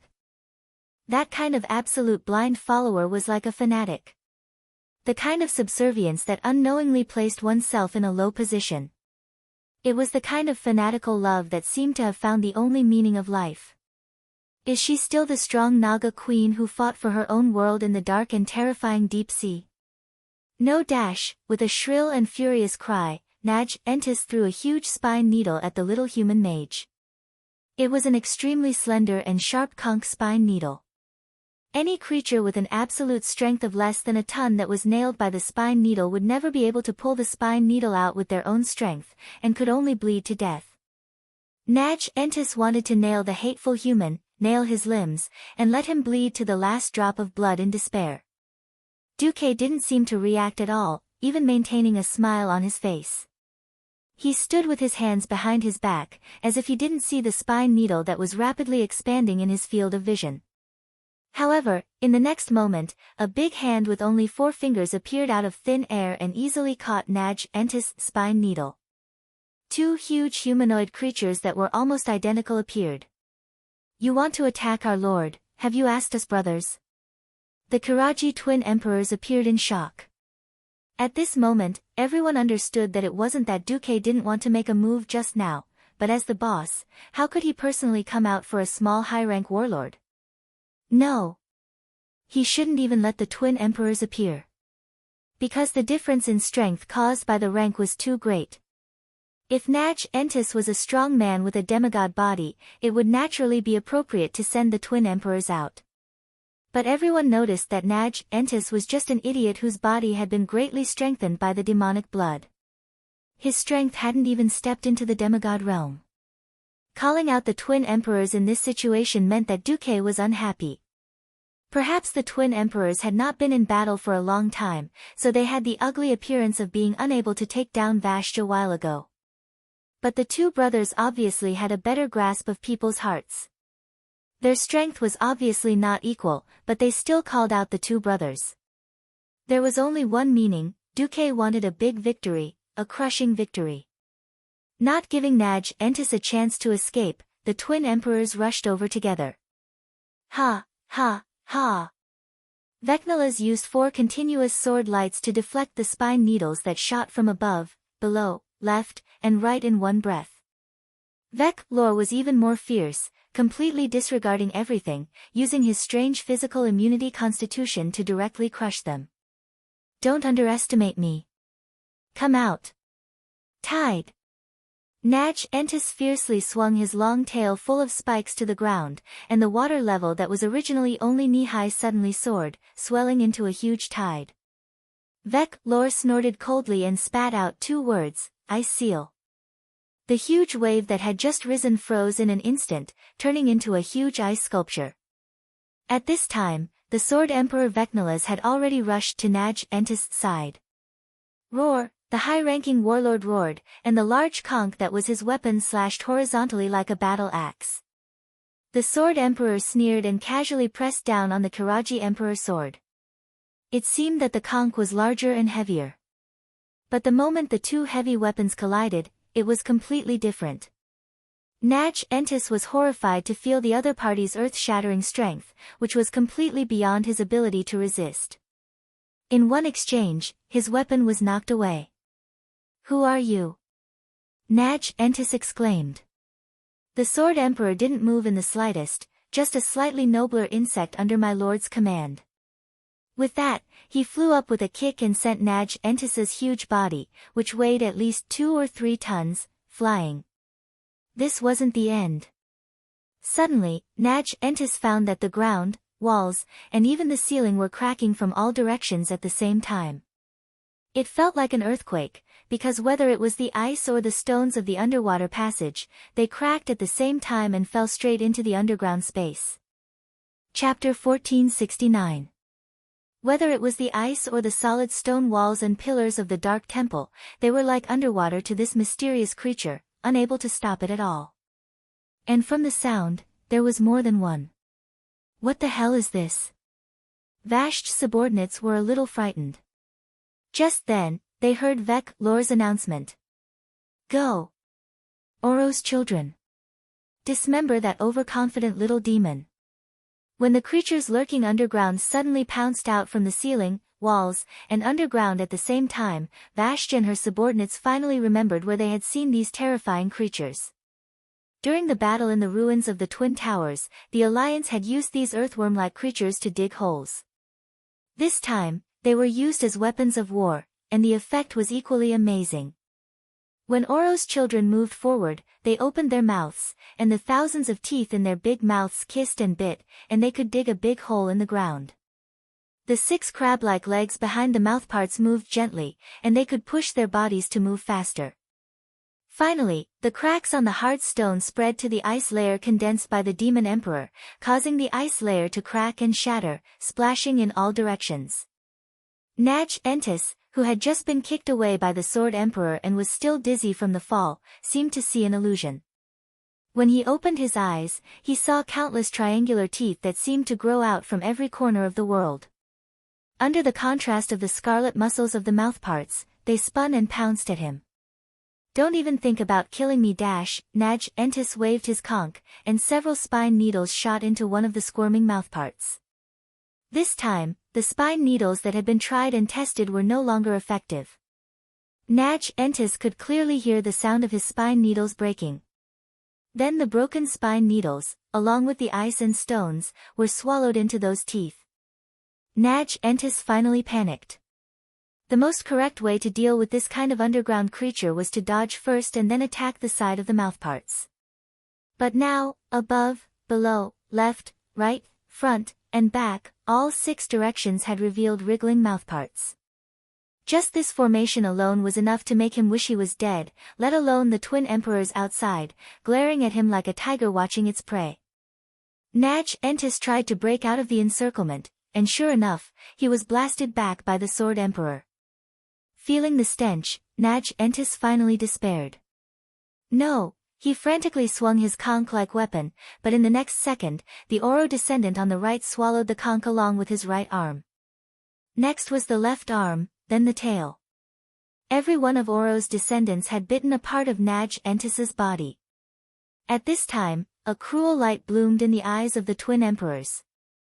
In the Kila Empire, dealing with disobedient subordinates, sometimes we would pull out all of its limbs, leaving only its torso, and then wait for it to die in pain and despair. Since ancient times, punishments and whatnot were pretty much the same. When it came to sadism, there seemed to be no boundaries between countries and worlds. Duque was a little annoyed. His facial muscles twitched, but he didn't stop him. In the ancient times of the Celestial Empire, there was a dismemberment by 5 horses. Who knew that this time the Twin Emperors would actually come up with a dismemberment by 6 insects? Don't ask why the lower body of a male naga only has a long tail. Why do they need 6 insects? Initially, Duque did not know about it. It was not until today that Duque found out that the male naga actually had a physiological structure similar to that of a snake. Hey! I didn't ask you to make it so dirty. Duque couldn't help but hold his forehead. The Twin Emperors were also annoyed. They didn't expect their flattery to go wrong, then, stop the execution. Duque rolled his eyes and looked at Naj Entis, whose 6 limbs were deeply embedded by sharp teeth, twitching and wailing desperately. Who the hell would stop it now? Could it be that if they stopped now, Naj Entis would shed tears of gratitude and join Vashti? No. For a narrow-minded guy, no matter what kind of kindness was given, it would not be enough to erase his past resentment. It would only bury this hatred deep in the bottom of his heart until one day it took root and sprouted again. Duque sighed. Continue. I'll leave the rest to you, Selagia. Yes. Vashti bowed her head deeply. Duque turned and disappeared into the dark passage, and his background was a huge limbless torso with flesh and blood splattering everywhere. Sword Emperor, you guys, quickly pull that thing out after eating it. The blood of a high-level demon will contaminate you. Drink Shotrath holy water immediately after eating it. Demon Emperor, hee. Naj Entis. Your soul belongs to the magic net. As soon as Naj Entis died, all the Nagas in the entire underground passage immediately chose to surrender. It was not shameful to offer their loyalty to their queen. Anyway, They were only forcibly bound by High Warlord Naj Entis. The battle broke out in the entire Black Temple complex. On the Adama platform. Support. We need support. A big guy, Doomguard. The brown-skinned Doomguard wielded a huge broadsword and easily beheaded several orc warriors. However, in the following days, it had to face its former compatriot, an Apocalypse Guard with 2 black chains circling it in a clockwise direction. Traitor! The Doomguard scolded. I don't want to.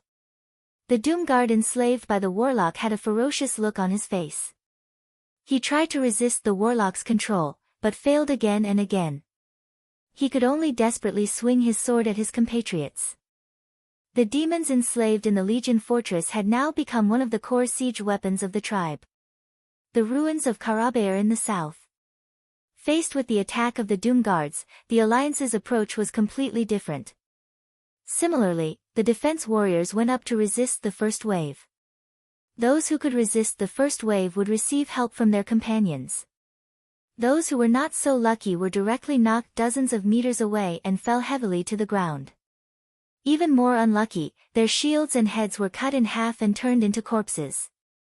This was a double test of skills and equipment. If they could survive this trial of blood and fire, they would be able to obtain the most valuable combat experience, as well as the purified equipment of their enemies. Moreover, they did not rely on themselves to fight. Many new weapons of the Alliance also grandly appeared. The Iron Fist rocket launcher was an anti-large demon weapon developed by the Alliance commander Duque himself. It was propelled by a simple diesel booster, and the warhead was loaded with a pound of semi-solid high-purity Shotrath holy water. It would not miss within 20 meters, and if you were lucky, you would still hit within 50 meters. As long as it hit, the elite demons would be in so much pain that they would rather die. The Alliance soldiers had used it and said it was good. Among the non-professional Alliance infantrymen, basically every 10-person squad would be equipped with 2 Iron Fists and 10 rocket launchers. Chapter 1470. Of course, if it was in a slightly narrow hall, the Iron Fist wouldn't be able to handle it, and the PAK-40 would be too close. There was also the spare Luigi 1875mm cavalry cannon. The problem was that the Alliance didn't send many strong people this time. This was one of the more depressing things for the Horde. Most of the strong people in the Alliance were holed up in Azeroth. They said that they were there to consolidate the rear and stabilize the economy. If it wasn't for the fact that the Alliance had been kind enough to save the orcs, Thrall would have suspected that the Alliance was plotting something.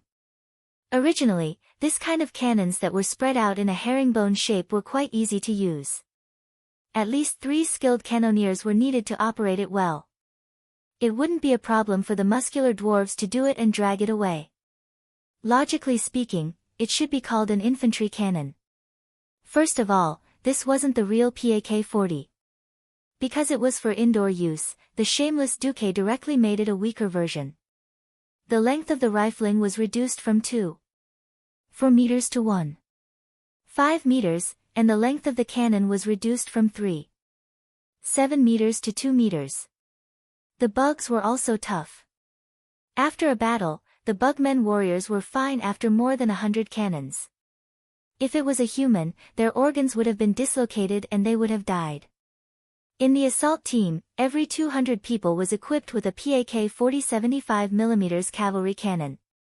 Muradin smacked his lips. You make it sound like your warlocks didn't get information from the demon. The Alliance is similar, but we happened to catch a high-level one.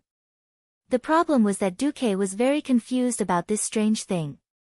I can feel the power of this demon, even though I haven't fought it directly. Orgrim sighed. When the Alliance spent half a day clearing out their respective targets and then brought the flames of war to the Black Temple, the first difficulty came. Muradin recalled. According to the information, it should have been created by Magtheridon, but Magtheridon didn't seem to have enough energy to make it move. It used to be just a pile of stones, not a demon. But Illidan injected a blue demon energy into this giant hellfire. That's how it came to be. The Kiraj Bugman bosses praised this move. Orgrim was the one leading the charge, and Muradin Bronzebeard was the alliance's leader. The PAK-40 was the best choice. According to Duquesne's theory, the machine guns and cannons that were trial-produced were all due to the lack of precision. Basically, if they were not built to the size of a house, they would not be able to fire continuously. The situation of jamming was very serious.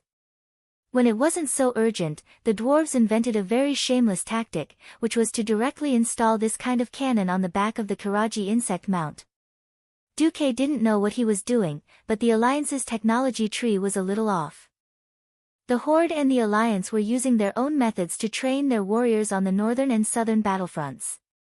Looking through the binoculars from afar, Orgrim felt like he could already see countless warriors of the Horde being burnt to a crisp by its flames. In order to ensure as much armor-piercing power as possible, this inevitably reduced its effective range to 500 meters, but it also succeeded in reducing its weight from 1.5 tons to 800 kilograms. The Karabea ruins was an extremely complicated place. His exact words were, "God is King Holy Light. How dare you call yourself an infantryman? You're my cavalry." No, no. You have to change it to a cavalry cannon. For the time being, for the sake of high mobility, each group of PAK-40 will be equipped with 2 trained pack horses that are not afraid of explosions, or a Karaji insect. The only drawback was that it only had a shelf life of 30 days. In indoor combat, the demon guards could be dealt with by professionals, but against the Apocalypse guards, other than Iron Fist, the Alliance also needed a medium to long-range firepower to cover them. Speaking of which, how could a cavalry charge with such a heavy cannon? Especially this kind of PAK-40 cannon. Because of the support of the Naru of Shotrath City, the Alliance specially made a batch of Holy Light cannons. The specific principle was to place the warheads of the cannons in the direct range of the Naru's light for a night.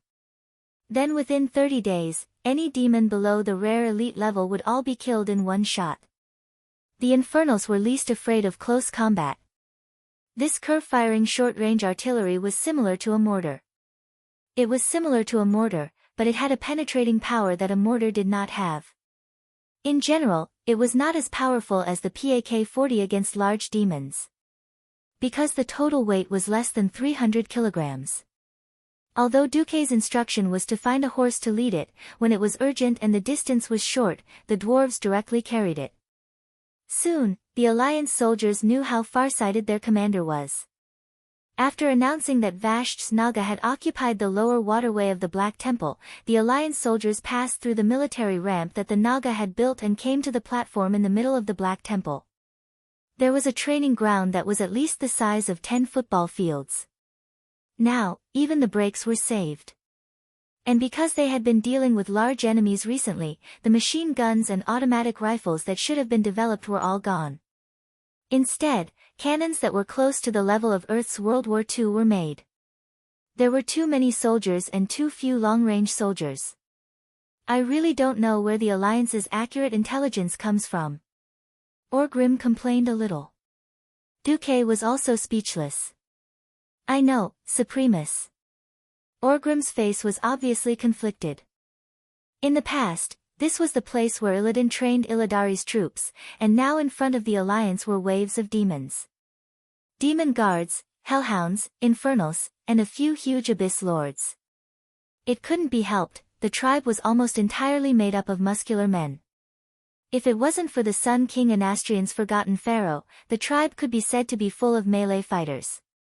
Originally, as the Temple of Karabeir for the Drenii, the terrain here was quite open, and many of them were large palaces. Unfortunately, it was scourged by the fell orcs for more than 10 years, and then the demons came to cause trouble. A large group of Eridar warlocks did summoning, forbidden experiments, and so on, making this place a mess, and the terrain became incomparably complicated. Not to mention the large group of monsters in front, just this huge infernals was equivalent to the bane of the tribe. Because the tribe was now from top to bottom, from the small soldiers to the strong heroes, it was all unbalanced. But in the Alliance, the military was Du's word, so in the end, it was strangely called the cavalry cannon. Muradin curled his lips. Have you seen the intelligence on this guy? And guarding the gate of the training ground was a very special infernal. No one had ever seen such a big infernal. It was too big. It was so big that if Doom Walker was still here, he would probably be shorter in front of its exaggerated height of 15 stories. Chapter 1471. Advanced? How advanced? Orgrim did not believe that the information Duque stole from the ancient war would be completely applicable 10,000 years later. Second only to the two great commanders, Archimonde and Jaden. Since recovering his memory, Muradin had matured a lot. Since his elder brother had repeatedly told him not to reveal anything about Duque, then Muradin did not mind bragging. Anyway, there was no friendship between him and the tribe like the 15 years of the Dark Portal. When he went to Northrend and was tricked by Arthes, the old tribe had already collapsed, and Sar was still a prisoner of Lordaeron. Muradin did not know that his bragging this time would actually trigger an incredible chain reaction in the future. The front line was in a dilemma, and the commanders in the rear were also having a headache. At first, when he saw the enemies in the training ground exposed within his field of vision, Bulang directly ordered the bombardment. Then, perhaps having learned the lesson of the Doom Walker being bombarded, Akima's destruction seemed to have been contained. The Black Temple restored the magic defense system, and all the direct artillery shells were bounced off by a magical dark disc-like thing. This brought the problem back to square one. The Alliance could send people in, and the protective circle would not reject any direct invasion of soldiers, but the casualties would be bound to be very serious. According to the strategy revealed by the Alliance, this big guy could summon volcanoes. If they wanted to kill it, they might have to send an army to be sacrifices for the flesh mill. Let me go. Dragon Slayer Gruul stood up, panting. Wait. Let the people below clear the obstacles first.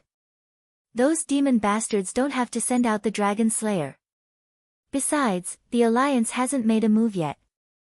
Sar did not dare to dissuade him directly, so he tried to persuade him tactfully. Okay. I hope the alliance you speak of is really as strong as you say. Gruul was not so easy to talk to. In the eyes of Galan, the weak deserved to be dominated, just like Galan had enslaved the ogres for thousands of years. Perhaps Goran would temporarily endure in order to escape from this desperate world, but once they found that their allies could not stand on the same level as them, then they would definitely not hesitate to attack their allies. On the other side, William caught a glimpse of the scene where Thrall was persuading Gruul. He chuckled, and turned to Valera.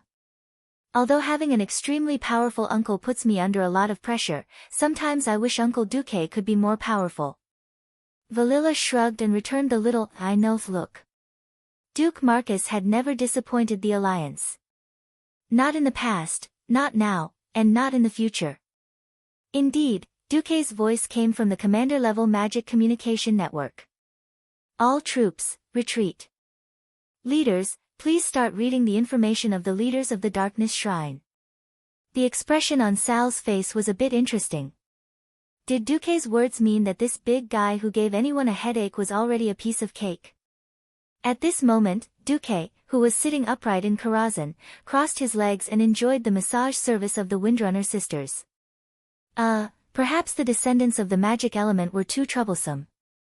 Anyway, Aurelia and Sasha's bellies did not seem to be bloated, so it could not be considered as making pregnant women do hard labor. Ha ha ha. This is called strategizing light years away. Who is more awesome than me? Duque laughed. Aurelia could not stand it anymore. She was originally going to massage Duque's back, but in the end, it turned into twisting his soft flesh. Io, you guys are not willing to go out and fight to death. I'll control it. Can't I have a rare chance to show off? Yes, yes, yes. It's not a problem to order Vashj around. Sasha's words made Duque feel a little apologetic. Silegia volunteered. I didn't want to either. But Vashj's divine sword at the tip of her tongue was too smooth, and I couldn't help but slap her. In the cinema-level widescreen magic mirror, the scene changed. The demon army, who were waiting in formation, did not see idiots who were going to die, but a world-shaking shock. Earthquake? No. It was a flood. Using the abilities of Oro's descendants, several large pits appeared in the large training plaza. In a few breaths, the few pits became dozens, then hundreds. At first, these pits had all the demons above them trapped in, and these bottomless pits looked like destructive traps. A few seconds later, the rumbling sound of water coming from deep underground told everyone that this was not a pit at all, but a waterway specially opened for water to gush out. Suddenly, a humongous water elemental appeared. This enormous creature was almost half the size of a town. Its two arms were like two cargo ships, and its enormous inverted triangular body was like a mountain. Mortals standing at its feet would not be able to see the top of their heads even if they looked up. The water swirling around its lower body formed a waterspout, and the turbulence brought with it specks of azure light, very beautiful. But as soon as this enormous creature appeared, the platform that was at least 50 meters above the ground of Moon Shadow Valley sank into a vast ocean of water. Unstable hiddens. Thrall was truly shocked. He had never thought that the water elemental that had attacked the ruins of the Twin Towers back then would actually display terrifying strength close to that of the water elemental king. The legendary water elemental lord of Azeroth, Tidehunter Neptulon, was only at this level, right? Whether it was Thrall or the other existences, they had all been deceived by Duque. How could a mere Serpent Temple boss have this strength? No one had tried to overcharge elemental creatures, so no one knew that the elemental creatures of the four major elements could temporarily grow in size according to the elemental content in their bodies.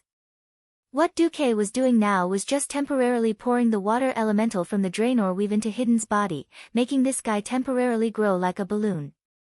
The upper limit of Hidden's own talent determined the quantity and quality of water elemental that it could use in a unit of time. So now it was just for show. The problem was that no one else knew. Its appearance directly caused the demons in the entire training square to jump up and down. Vashj manipulated the last wave of water and hit the entire square fiercely. The demon guards that were originally in formation on the square were directly swept up into the sky by the water and then thrown around. Some of the Apocalypse guards were almost howling, urgently flapping their wings in an attempt to fly out of the shroud of the tide. Who knew that in the depths of the tide suddenly a huge arm made of water would suddenly pull them down? Several unlucky ones directly hit the surface of the water. Even though the bottom of the training ground was originally under the water, they ended up crashing into a deeper layer with a "kacha" sound. Who knew if they turned into a large meat pie or were caught by some aquatic monster? There were also hellfires that did not wait for the waves to extinguish the flames on their bodies, and were directly cut in half by the Naga Siren priest who had half of her body floating out of the water with a water blade. Upon closer inspection, he discovered that these water blades were actually made of holy water. Chapter 1472. Perhaps before the widespread use of the holy light, no leader of the Alliance would have thought that Naru could be so useful. They accepted the Draenei as a race with the right to vote, mostly out of justice, faith, and morality, which had nothing to do with benefits. However, after all the weapons were transformed into the holy light, they suddenly felt that the whole world was different. In terms of dealing with demons, there was no weapon more effective than the holy light. If it was during the Second World War of the Dark Portal, to kill a hellfire, it would require at least the first and second generation Holy Knights of the Silver Hand to act, or a group of mages to forcefully blast it to death with magic. Now, 3 gunners who had trained for at most a week could easily kill a hellfire with the PAK-40 cavalry cannon. This was unimaginable in the past. It was the same for the Nagas. In countless legends, the Nagas were evil creatures. They were traitors who betrayed their compatriots and even all intelligent creatures of Azeroth. Their ugly appearance was the curse of the planet. In fact, this was not the case at all. The High Elves had become like this purely because of the evil power of En-Zoth. In essence, they were a kind of neutral creature. It was only because of the harsh living environment and the bad habits left behind in the Azerite court that they often committed malicious acts of deception and deception. Now, when the Nagas stood on the side of the Alliance, everyone could deeply feel the power and usefulness of the Nagas. Under the joint control of the unstable Hydas and Vashti, who was hiding below, this huge wave of water dozens of meters above the ground was like the clouds in the sky, rolling back layer by layer. In an instant, it formed a huge ring-shaped wall of water around the huge Hellfire Supremus body. It was as if endless water sprayed out from the dozens of holes, forming a huge independent space, isolating Supremus from the other demons. Then after all the water rushed into the air, under the control of a mysterious force, it gathered on top of Supremus, who was at a loss. When the water had gathered more than 10,000 tons, all the water poured down. The waterfall-like water slammed down, forming a fire and water relationship with the huge blue flames of the hellfire. The thick water column bared its fangs and brandished its claws, like the mouth of a dragon, trying to swallow the hellfire in one gulp. The ultra-high temperature of the demonic flames evaporated the water dragon, and the water dragon was also trying hard to extinguish the damn flames. Just as the surroundings were filled with white light, everyone thought that the battle between water and fire would last for a long time. A huge anchor suddenly broke through the bottom of the training ground, drawing a strange arc in the water before accurately hooking onto the back of the hellfire. Hee hee. Come down. A huge sea giant revealed half of his body through a big hole. He then pulled the thick iron chain connected to the anchor with one hand and dragged Supremus down. If it was a battle of pure strength, Supremus might not necessarily lose to Morogrim Tidewalker. It was obvious that there were other existences that had dragged Hellfire into the water. Everyone seemed to see a super big fish the size of a small fortress biting on the chain to help. Vashti's subordinate, the big fish boss Yusler, also helped out. In a land battle, Supremus wasn't afraid of Vashti's subordinates. Now, with a single order from Duque, the land battle had turned into a water battle. Could it be that a mere large hellfire could overturn the heavens? A few serpent shrine bosses acted together, and suddenly Supremus was forcibly dragged into the water area of the lower level of the Black Temple. Strings of blue bubbles were still bubbling up from the deep waters, popping and popping one by one. This seemed to indicate Supremus' inevitable fate. High temperature could indeed evaporate water. But how much could it evaporate? If 1,000 tons wasn't enough, then 10,000 tons. If 10,000 tons wasn't enough, then 1,000,000 tons. At the end of the day, this was an issue of conservation of energy. Now, Vashti had used the Kolaifang Reservoir's water pump to transfer almost all the water in the outland. If a mere Supremus could evaporate the water of a continent, then there was nothing to say. Otherwise, he would definitely kneel. No one wanted to know what kind of game Vashti's subordinates were playing with this large hellfire in the deep waters. Anyway, when Thrall and Varian saw Duque appear again, it wasn't long before Vashti also arrived. She transformed into her high elf form and bowed. "My lord, Supremus has been executed, but more than half of the water pump is broken. We can no longer move the water pump to a higher place. The Storm Naga's next role will be quite limited." Duque didn't care. "It's okay, you and the Storm Naga did well.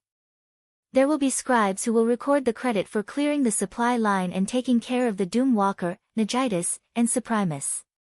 If we take down the Darkness Shrine, you will definitely have a share of the spoils of war." Vashti's face was filled with joy. Victory was a good thing. As long as there were spoils of war, it would definitely make the Nagas feel a stronger sense of belonging to the Alliance and their master, Duque. Naturally, what she said was another matter. The Storm Naga is already very satisfied to be able to share a little of Master's glory. "You're not an outsider, no need to be polite." Duque waved his hand. "Next, who else under you can attack the high-level Darkness Shrine?" Vashti raised her hand, and the ancient longbow engraved with magic patterns immediately appeared in her hand. Her face was fanatical, and she only said one word. "Me." "Very good." Thrall was envious of Vashti's performance, and he couldn't help but sigh in his heart. Indeed, there was no harm without comparison. It was not easy to take in the Goran tribe, but deep down, Grohl was extremely arrogant. Not to mention the Goran tribe, even the Forsaken and the goblins gave Thrall a feeling of being united on the surface. Unlike the Kiraji insect people and the storm naga, they were like loyal dogs from the start, and they did not even have the right to vote. In politics, they were absolutely consistent with the leader of the alliance. In the past, the great chieftain had the final say in the tribe, and everything was decided by the great chieftain. The alliance was more like a rookie alliance, and they were a bunch of hindrances. Now, the alliance was like the horde, and the horde was like the alliance. Under Duque's command, the various kings and leaders of the alliance performed their respective duties and operated efficiently. On the contrary, the horde had all kinds of contradictions. If it were not for the Burning Legion and the Calamity Legion, the horde might have fallen apart on its own. Shaking his head and dispelling those bad thoughts from his mind, Thrall looked at the situation in front of him. After Suprimus was dragged to the lower level and killed, the flood quickly receded. Apart from the water stains and holes on the ground, it was impossible to imagine that the flood had just swept through this place that felt more like a mountainside. The road ahead had been cleared. Chapter 1473. There were some unexpected changes to the Black Temple in this life. The first was the shape of the building. The original route of the Black Temple seemed to be winding on the surface, but in fact, there was only one way to the top. This time, because of the strange reconstruction, or the historical divergence, from the information that Vashj gave to Duque, it seemed that there were two parallel passages leading to the highest platform where Illidan was. It was a special space sealed by a powerful magic circle. Two passages must be opened and the control of both passages must be obtained before the final platform could be opened. This seemed to be forcing the alliance to split up and attack together. Then there were the leaders in charge of guarding on both sides. On one side was the shadow of Akama and Mother Shiraz. On the other side was Gurtig Bloodboil and the Soul Box. Akama did not follow Illidan in this life, but he was caught by Illidan once. Illidan directly used evil soul magic to extract a part of Akama's soul and turned it into a soul guard to help guard the Black Temple. Mother Shiraz was a six-armed female demon, and was a typical demon that would be better dealt with by holy light. Gurtig was a fallen representative of the Fell Orcs, and his identity as an orc was worth Thrall personally dealing with. The Soul Box was a taboo existence that involved the soul, and it also tempted the warlocks of the Horde to rush over like moths to a flame. Of course, things were not that simple. The Soul Box was an ancestral artifact of the Draenei, and Valen also insisted on retrieving it personally. This attempt to force the Alliance and the Horde to split up was too obvious, and it really gave Duque a headache. Finally, the temple reverberated with a faint, erratic spatial reading. Duque had always trusted the system elf. Perhaps he would not ask the system elf for everything and act according to the system's instructions. However, the system had told him that it was a scam, so he would definitely not risk his life and go against the taboo. Duque said solemnly, "Thrall, this is obviously a trap. I don't think it's a good idea to split up." Thrall was also in a dilemma. If they joined forces, then they would have to go around the complex Black Temple for 10 kilometers, which was obviously inefficient. And after gaining the support of the Nagrand Orcs, not only Thrall, but the entire Horde's chieftains had a subtle change in mentality. That was a natural unwillingness after their strength increased. Working together also meant that the Alliance would receive a large portion of the spoils of war. Why was it always the Alliance who ate the meat and the Horde who drank the soup? Look, from the Molten Core, to Blackwing's Nest, to On, Kiraj, to the Outland. Each time, the Alliance would take it all away. Not only did they want equipment, but they also wanted to pack up their enemies and take them with them. The tribe did not hate him, but they were still envious and jealous of him. Orgrim noticed this and was about to say something, but the dragon slayer Groll gently clenched his fist, which was bigger than a small house. His fist cracked and rumbled. "It doesn't matter if it's a trap. Illidan is known as the king of the Outlands, but he has never dared to step into my territory. If he dares to come, I dare to hang his corpse on Blade Mountain. Hee, it's a pity that he's too small and doesn't qualify as a specimen." He. Groll naturally had his confidence. He, who could anger the Black Dragon Legion, had never been afraid. Duque still wanted to dissuade him, but a major question lingered in Duque's mind. Had Illidan returned to the Black Temple? If he did, then Duque believed that as an agility hero, Illidan, who was still in a demigod state, had the ability to kill most of the Alliance leaders. It was quite dangerous to split up like this. If Illidan did not return, then the remaining bosses of the Black Temple would be a piece of cake. If they could take down the Black Temple before Illidan returned, it would be equivalent to cutting off Illidan's last foundation. When that time came, Illidan, who was like a lonely ghost, would not be a threat. The Horde still hopes to split up. Thrall took a step forward, his eyes showing a sense of determination. The Horde should not be a vassal of the Alliance. Not in the past, not now, and not in the future. If the Horde was not easily liberated from slavery and became slaves of the Alliance, Thrall himself would not forgive himself. But recently, there had been a lot of such voices, criticizing Thrall's concessions and obedience to the Alliance. This also put Thrall in a dilemma. It had nothing to do with justice or morality. It was purely about the different positions and interests between the Alliance and the Horde. At this moment, Valen came. If that's the case, I hope to lead a Draenei army to join the Horde. The Soul Box is a holy artifact passed down by the Draenei ancestors. We hope to personally retrieve it. Now that the Horde and the Alliance are allies, and the new Horde is not crazy fell orcs, I believe that Great Chief Thrall will not harm the Draenei. Valen's soft yet firm words made Thrall feel a headache. The Draenei's fighting style is very different from the Horde. This doesn't seem to be convenient. Apart from the Soul Box, the Draenei will not participate in battles, and they do not ask for spoils of war. We only want the Soul Box, Valen insisted. Valen's request made it difficult for Duque. This was also the trouble with idealistic swindlers. Once they set their mind on something, even 10,000 cows could not pull them back. Then your safety. Duque had to emphasize this point. Valen's identity was too special. Not only was he one of the leaders of the Alliance, but he was also an important key for the Alliance to defeat the Burning Legion. There were many secrets that no one else would know if he didn't say it.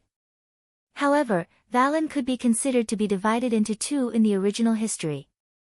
In the normal main storyline, Valen was still the Great Quack, but in the timeline of the King of Draenor, Valen was dead. Duque firmly believed that with him pushing the course of fate, there would be no King of Draenor. The problem was, no one knew what Valen would become. Facing Duque's concern, the two Draenei behind Valen strode forward at the same time. We will be responsible for the prophets, teachers, safety. Merrid, a hero-level garrison officer, his combat power and loyalty were unquestionable. Hoof Imriel. Duque did not know what to say about her. Should he say, as long as it was gold, it would always shine? During this period of time, Hoof's growth was simply astounding. After being forced to be a commander by Duque, Imriel seemed to have turned on some strange switch, and suddenly awakened her talent as a commander. Other than the battle at the Illidari sentry post and the Legion fortress, she performed outstandingly in the following battles to clear out the Moon Shadow Valley. Now, Hoof was already a nominee for the next bishop. Chapter 1474. The Draenei were similar to the Night Elves in that they had a dictatorship. In the entire race, the power was concentrated in the hands of the archbishop and the bishop. For Hoof to be able to become a bishop candidate, it was already a sign of ascension. In any normal race or country, this would be an incredible thing. Because Imriel was too young and lacked experience. Unfortunately, the Draenei had been hunted for 25,000 years. It was not easy for them to sneak into Draenor to recover their strength. Then, Jaden instigated Zul to launch the orcs, and once again, the Draenei were almost annihilated. Now, the Draenei did not even have many soldiers, let alone talented people. Most of them were civilians who were malnourished not long ago. Not to mention education, they could not even hold a weapon. Imriel's ascension was a little like picking the tall ones out of the short ones. On the other hand, it was because Imriel was in the right place. Don't forget, even if Imriel was just an apprentice of Karabaer, her teacher was Valen. The god race had never cared about bloodline, only about teacher. With this relationship, as well as a good battle record, Imriel was able to get along well with the major races of the Alliance, and of course, more importantly, she was a talent that the Alliance's commander, Duke Marcus, valued. Although the Alliance's reliance on holy light weapons was quite high, on the contrary, the Dreenei's reliance on the Alliance's daily necessities was even heavier. The Dreenei urgently needed a bridge to smoothly communicate with the Alliance, and obviously, Imriel was quite suitable. Regardless of the motive, Imriel's promotion was inevitable. The current hoof was no longer the novice apprentice who wore rough leather pants, a white shirt that revealed the back, and held a broken axe when Duque first met her. The Burning Legion's demons had destroyed and swept through countless worlds, and their equipment was also the best. Darkness and light were mutually exclusive, and when the demon's equipment was purified, it would become the sharpest holy weapon. At this time, Hoof was wearing a set of light purple patterned plate armor. Whether it was the middle of the gauntlets, the middle of the leggings, or the center of the breastplate, there was a magic stone the size of an egg. The faint holy light energy that flowed out was enough to shock any demon below the level of a lord. It was a short warhammer with a hexagonal edge. It was full of holes that had been repaired after many battles. It was an epic-ranked small round shield. One could even see the marks left by the Hellhound's horns, the marks left by the Demon Guard's axe, and the marks left by the Apocalypse Guard's greatsword. Duque sighed softly. It had only been a few months, but the young and inexperienced Hoof had already grown up. Imriel had changed a lot. The only thing that did not change was the exaggerated curve of her buttocks and the standard S-shaped bend of her legs. Noticing that Duque's gaze was on her perky buttocks, she blushed slightly and shifted her body so that she was facing Duque. Now she knew that the little advance party mage Mark Dooku, who had been with her before, was actually a substitute for the leader of the Alliance. He really couldn't tell anyone about this strange feeling. After that, he didn't have the chance to talk to Duque about it. No matter what, this was a strange fate and a very special experience. But now, she had to express her will in a businesslike manner, just like Merid. Duque looked at Imriel, the heroine who was supposed to be the leader of the Dreenei in history, and then at the old shaman Valen. He sighed and said, "Our main force is restraining your old friend, so we can't give you too much support. If you know this, then I have no reason to stop you." The old friend was obviously Jaden. When Valen heard this, the light in his eyes sharpened. He couldn't help but have a higher opinion of Duque in his heart. For 25,000 years, the Dreenei had attached themselves to many forces and asked for help from many powerful beings. There was even a force that successfully resisted the Burning Legion, but in the end, that force was destroyed by Jaden's conspiracy. It was really commendable for Duque to be able to maintain a clear mind while conquering the Black Temple. There are some things that need to be done. For my people, for the evil cause of resisting the Burning Legion, I will not shirk my duty. Valen's persistence made Duque feel that something was not right. Valen must be hiding something from him.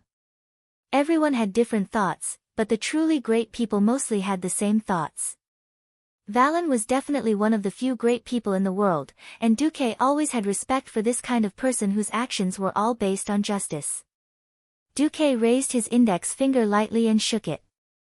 Two figures suddenly appeared beside Duque. It was a man and a woman with similar facial features. They are the Van Cleef father and daughter, my most capable thieves. With their help, it will be easier for you to resist the sneak attacks from the dark. Then, Duque waved to the other side, and Lilith and Solarian walked over. The fourth son of the Windrunner family, and the great astromancer Solarian. I believe their participation will make up for your lack of long-range attacks. Merid wanted to say something, but Valen waved his hand. Valen knew that this was Duque's bottom line. Thank you for your kind offer, Your Excellency. The Dreenei have accepted it. I hope that we can successfully retrieve our Divine Soul box this time. I hope so. May the holy light guide the people of the world. Valen softly uttered a blessing that sounded like a charlatan. He led his people away and followed the tribe. Other than Varrock Salufar, who stayed behind in Orgrimmar City, and the retired Lord Howl, all the big shots of the tribe had arrived. In addition to a few powerhouses from the Alliance, the tribe could be said to have a strong army. The Alliance seemed to be weaker, with only Varian, Fandral Staghelm, Muradin Bronzebeard, and Haduran Mingi as the vanguard. But the main formation was controlled by Duque, Mark Dooku, and the demigod Vashj. If not for the dragon slayer Gruul, the tribe would have been completely outdone by the Alliance. The problem was that Gruul was too large, and the attack in the temple still had to rely on the original main formation. Only by attacking the magic nodes where the temple's protective magic formation could they open the defense and let Gruul come up. Sigh. Looking at Valen's back, Duque felt as if there was a trace of haze shrouding Valen's back. He sighed softly and finally turned his head. Varian, I'll leave this place to you. Unless we see Illidan, Vashj and I are unlikely to attack. Varian nodded. Understood. Chapter 1475. It was useless. The orcs who had never seen the terrifying technology and war machines of the Alliance would never know how terrifying it would be when the Alliance became the enemy of the tribe. So what if I have changed? I only know that I have lost the devil's blood. I am just a laborer who can be abandoned by the tribe at any time. But with it, I am a strong person who will be afraid of anyone who sees me. Ha ha ha ha. Gurtig Splithammer was a laborer of the blood furnace. His father had been a famous centurion in the tribe. Back then, Gurtig, who was still very young, worshipped his father. He had dreamed more than once that he was like his father, leading his compatriots across the dark portal, and following the great chief Blackhand to conquer the world of Azeroth on the other side of the portal. Sal suddenly felt his heart palpitate, but his sense of responsibility as a great chief still drove him to carry this uneasiness and discomfort and continue to lead the tribe forward. He longed for power, not as a chief who could be abandoned at any time, but as the power of a warrior. The power that his parents could not give him, and only the blood of the devil could give him. Evil orc. You need to clear your head. Cain charged forward, and the totem pole that was as thick as the beam of a house was smashed towards Gurtig's head. Unfortunately, Gurtig's dream was shattered. This was originally a great opportunity to kill Old Cow, but Gurtig disdained it. Old Cow sank into 8 seconds of thinking about life. Sal's face was as black as ink. It was not just 1 or 2 people. To a large extent, all the orcs received from Draenor were like this. Bang! 2 extremely fast shadows converged at one point on the steps. 2 tall and burly bodies collided, completing a confrontation of pure strength and anger. What am I going to do? Gurtig, on the other hand, resisted the dizziness by relying on the strong physique that he had obtained from the devil's blood. Gurtig laughed, and his laughter was full of desolation. My father responded to the great chief's call and died in the world of Azeroth. I don't mind this. At least when my father died, he was a true warrior. I just want to ask, as a great chief of a tribe that even relies on the Alliance for food, what right do you have to ask me to surrender? Every time he awoke from the echoes of his midnight dreams, the harsh reality still reminded him that he was just a laborer doing manual labor. You. Orgrim wanted to cut someone up. Orgrim was a forgotten one. Cain was not immune to the confusion status that followed. I am Sar, the son of the former chief of the Frostwolf tribe, Durotan. I am the current chief of the tribe and the leader of all orcs. Now, in the name of the great chieftain, I order you to surrender immediately. All the evil deeds you have participated in will no longer be pursued. Moreover, after purifying the demonic blood in your body, you will be given a corresponding position according to your strength. This powerful attack was forcefully withstood by Cain's Mount Hydril grade plate armor. If it was an ordinary person, perhaps they would have been shaken senseless by this collision. Gurtig's body, which had been greatly strengthened by his dark powers, only needed to raise his left arm, which was covered in spikes, to block Cain's probing attack. Orgrim hurriedly shouted, Great Chief, there's no need to explain to this madman. If I want to explain, I'll do it after I beat this guy up and feed him holy water. Sar sighed. The world has changed. Sar was an amiable leader. He could reconcile the relationship between the various races. However, his human-like side made him lack dominance. In the eyes of many traditional orcs, he was weak and easy to bully. Who am I? His father, the Black Hand Chief, and millions of strong orc warriors were buried on the other side of the door. However, a lowly laborer like him might never become a candidate for the fell orcs. Where am I? It was this extremely low success rate that drove more orcs to willingly become fell orcs, willing to become the Burning Legion's minions. Admittedly, the general policy he set for the tribe was correct. However, this policy was destined to not be understood by the traditional orcs. A true warrior of the tribe would not stoop so low as to ambush a defenseless enemy. The Tauran chief Cain raised his neck high. He used his thick voice to let out a battle roar. The shocking sound echoed in the dark palace. He felt like he was about to explode. Saliva dripped from his mouth and dripped onto the ground. He shook his head and felt his consciousness gradually blurring. He looked up and found his father standing in front of him. A human officer had raised a sword and cut his father in half. Gertig made a muffled sound in his throat and pounced on the human officer. Blood flowed from his eyes and dyed his vision red. Without giving Cain any time to react, he raised his axe high and used Chaos Strike, hitting Cain's body like lightning. He abandoned the old bull and charged at Sar. From that day onwards, Gertig began to enjoy the glory of power. His former compatriots feared him, the orcs who had become fell orcs bowed to him, and even the self-proclaimed noble demons showed fear in front of him. At the same time, Orgrim also used Charge on him. So one night, he snuck into the laboratory where the fell orcs were made and drank all the drinkable liquid in every bottle. He didn't know what was going to happen. He only felt that every inch of his skin was burning. Energy was surging in his body, but he couldn't vent it. Gertig was very happy, even though he knew that he was Illidan's test subject and lackey. 3 days later, Gertig was sent to Illidan's Black Temple as the most successful fell orc sample. He was covered in thick armor. The nameplate on the armor was engraved with a few twisted Eridar words, Gertig Bloodboil.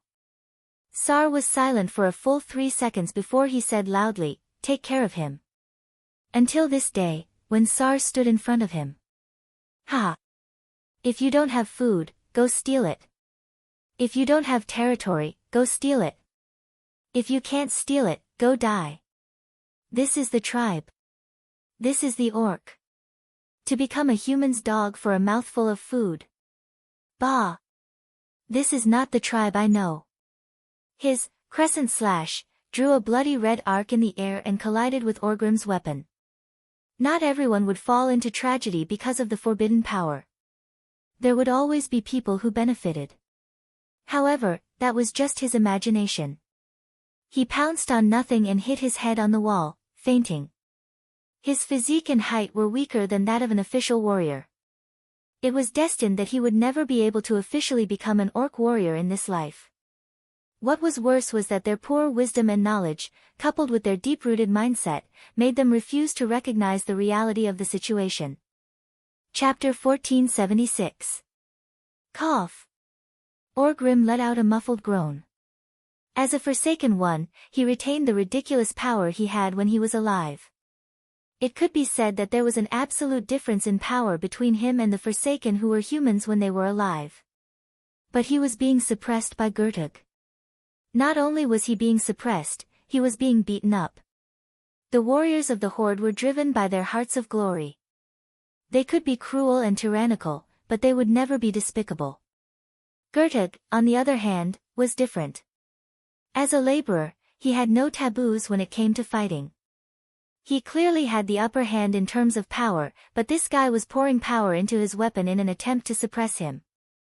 To be more precise, he was using evil acid breath. From Gertig's smelly mouth, he spat out a mouthful of nature's acid breath that was similar to the green dragon's. Caught off guard, Orgrim was hit on the spot. In a battle between Horde warriors, the most they would do was to bare their teeth and try to overwhelm their opponent with their aura. Who knew that their opponent would be so despicable as to directly use acid breath? Orgrim's face looked as if it was splashed with acid. The pain of having his soul corroded by the power of nature made him cry out in pain. He rolled backwards like a lazy donkey. Obviously, Gurtig wasn't going to let Orgrim go. He took a huge step forward and swung his battle axe, mercilessly landing acid wound on Orgrim's back. This type of attack also contained acid, and it would cause continuous damage to Orgrim. Shameless, Thrall couldn't take it anymore. He waved the Hammer of Destruction, and charged forward, smashing Gurtig's head with the hammer. Get out of my way. I have business with this idiot who killed millions of orc warriors. Gurtig mocked. Sal only felt that his heavy body suddenly became light, and he did not know how he was sent flying backwards. It was a mysterious power that involved dark energy, and it forcefully expelled Thrall. This was not the end. The next moment, Thrall felt his blood being forcibly ignited by an external evil energy. Huff! It was as if there were 100,000 lighters in his body, using small flames to roast every inch of his blood vessels. Although the pain of his blood boiling was not enough to make Sal collapse, it was definitely not a good feeling. Sal suddenly understood how this traitorous evil beast man in front of him got his surname, Blood Boil. Gurchid's abilities were practically the enemy of all living beings. Sal was a little regretful. If he had followed Duque's strategy and configured the tactics and strategies in advance, he would not be in such a passive position. There were so many powerful warriors in the tribe, and it was long past the time when 2 or 3 little kittens could only hold up the front. Just as Gurtig sent Sar flying, Gogoma, who had been subdued 2 months ago and was originally guarding the walls of Hellfire, pounced forward. When Kilrog Deadeye and Kargath Blade Fist, the 2 traitors who had revived and then betrayed the tribe, were killed by Sar, Gogoma rejoined the tribe. This expert of the Shattered Palm clan had lost both his arms a long time ago. He waved the 2 short axes that replaced his forearms and slashed at Gurchid. Wajin's spear and Anastrian's fireball hit Gurtig at the same time. Gurtig displayed an agility that did not match his figure. He actually took an extremely exaggerated step back, retreating a full 5 meters. There was not the slightest bit of annoyance on his face. Instead, it was full of ridicule. He spat out 7 words, "Come out."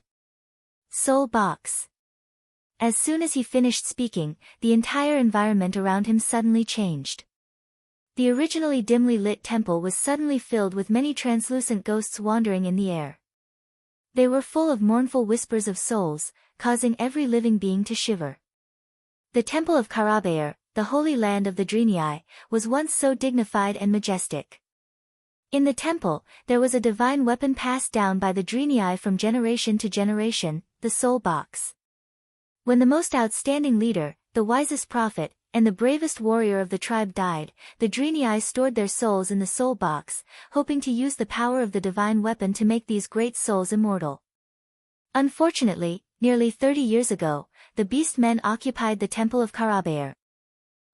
Dan quickly noticed the energy contained in the soul box. He found the souls of the innocent Draenei who died tragically in the war and put them into the soul box. He also put the souls of the bloodthirsty beast men into the soul box. Combined with his own dark magic, the soul box was finally corrupted. But Dan did not expect the power of this divine weapon to be so strong. Even though it was corrupted, it was difficult for him to control. So he had to temporarily seal it and wait for a future plan.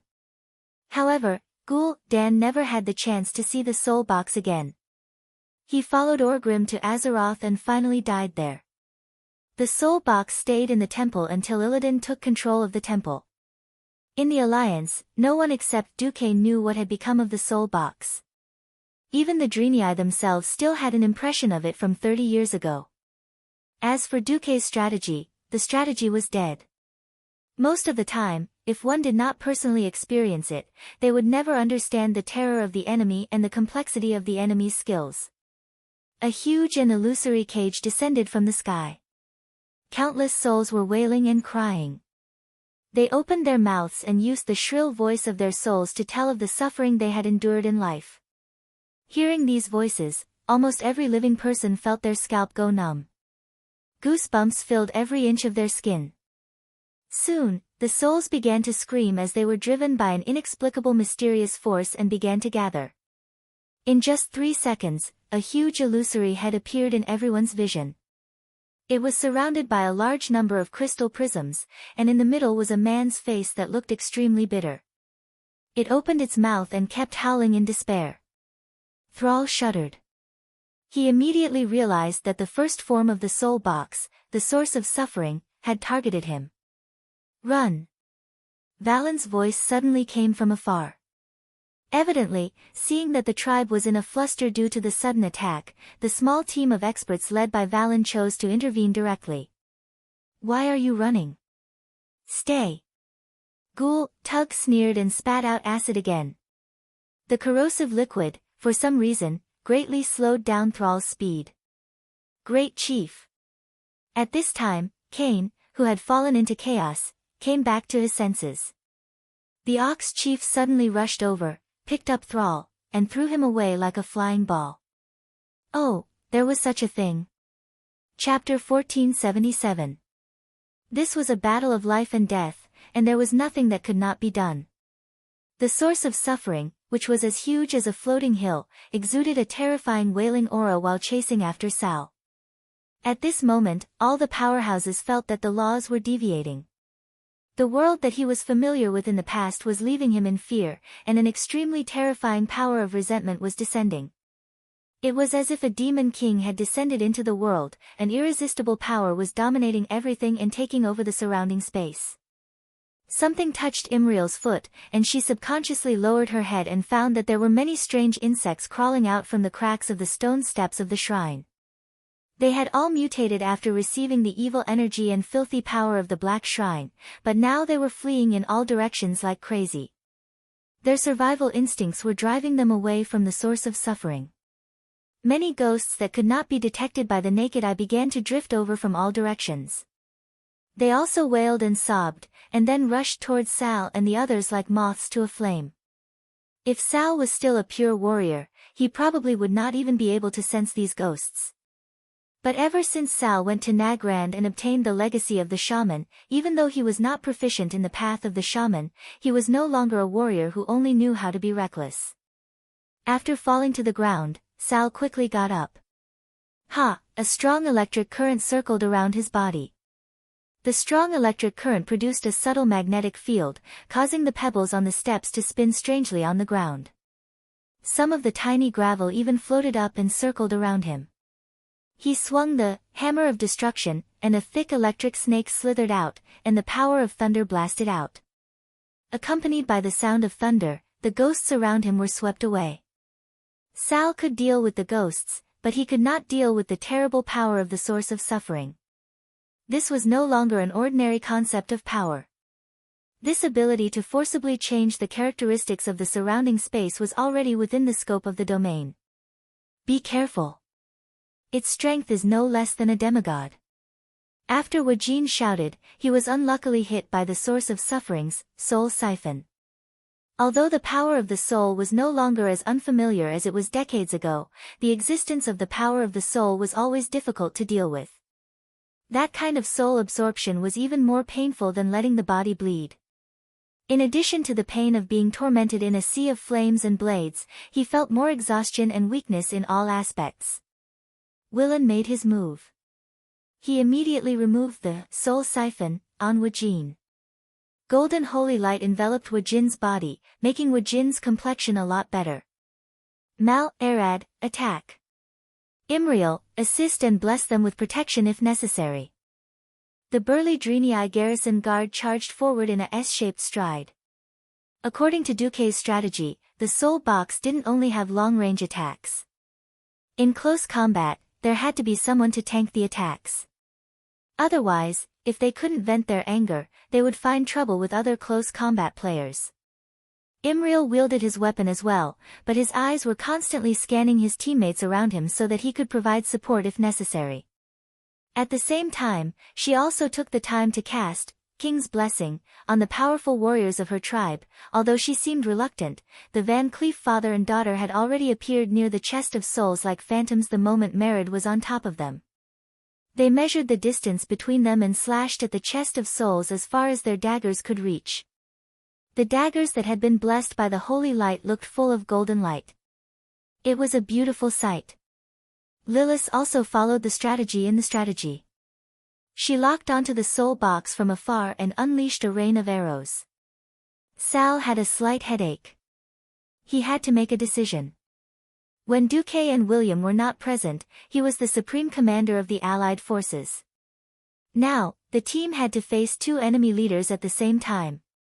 Normally, it would be better to get rid of the theoretically weaker Gerchage bloodbath first. He really didn't want to believe in Duque's strategy every time. A wise leader shouldn't always believe that the spy's intelligence was 100% accurate. But Duque's intelligence was too accurate.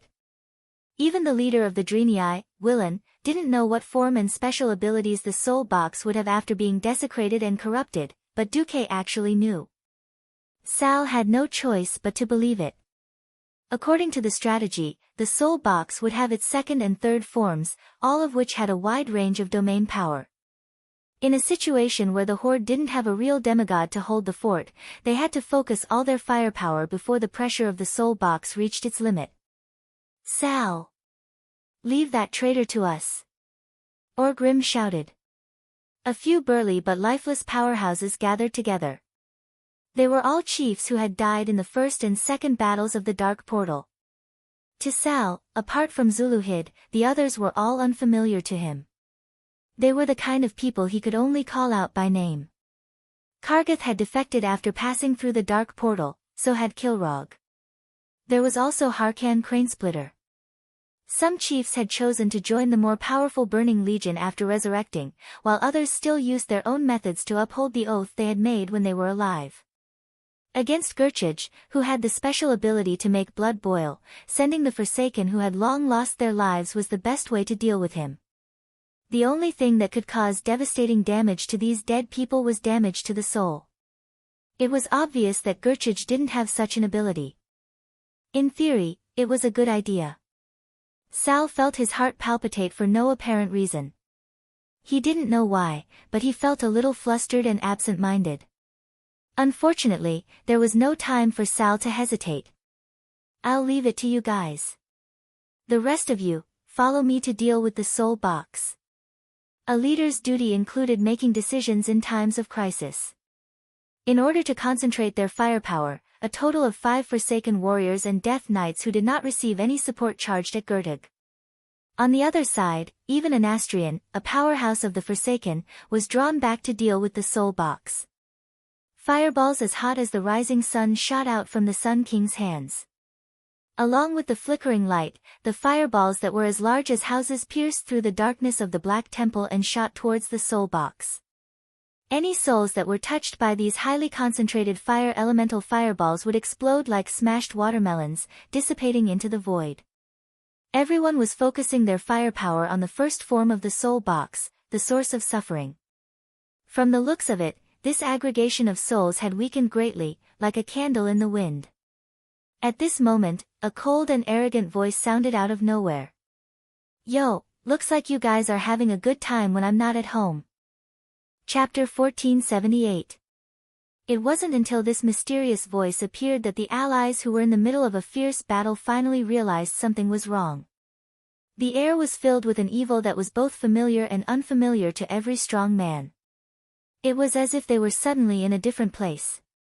They were not in the hall of the Dark Temple of Draenor, but were suddenly pulled into the twisted void. On the square of the Burning Legion's new fortress, the most evil Void Lords stared at everyone with malicious eyes.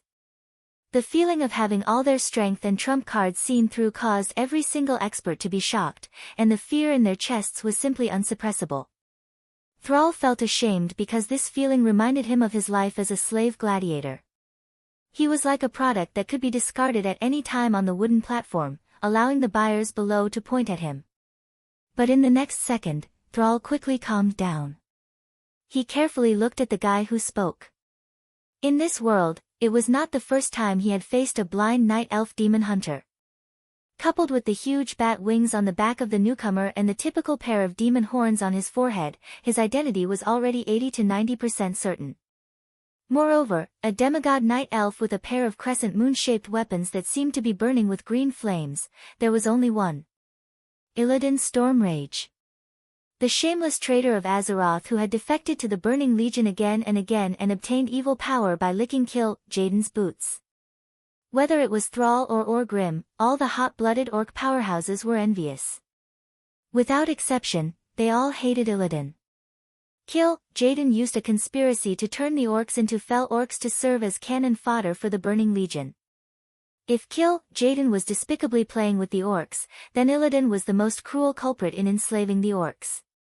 After failing to challenge Arthas, Illidan used a small teleportation portal to escape to the Outland.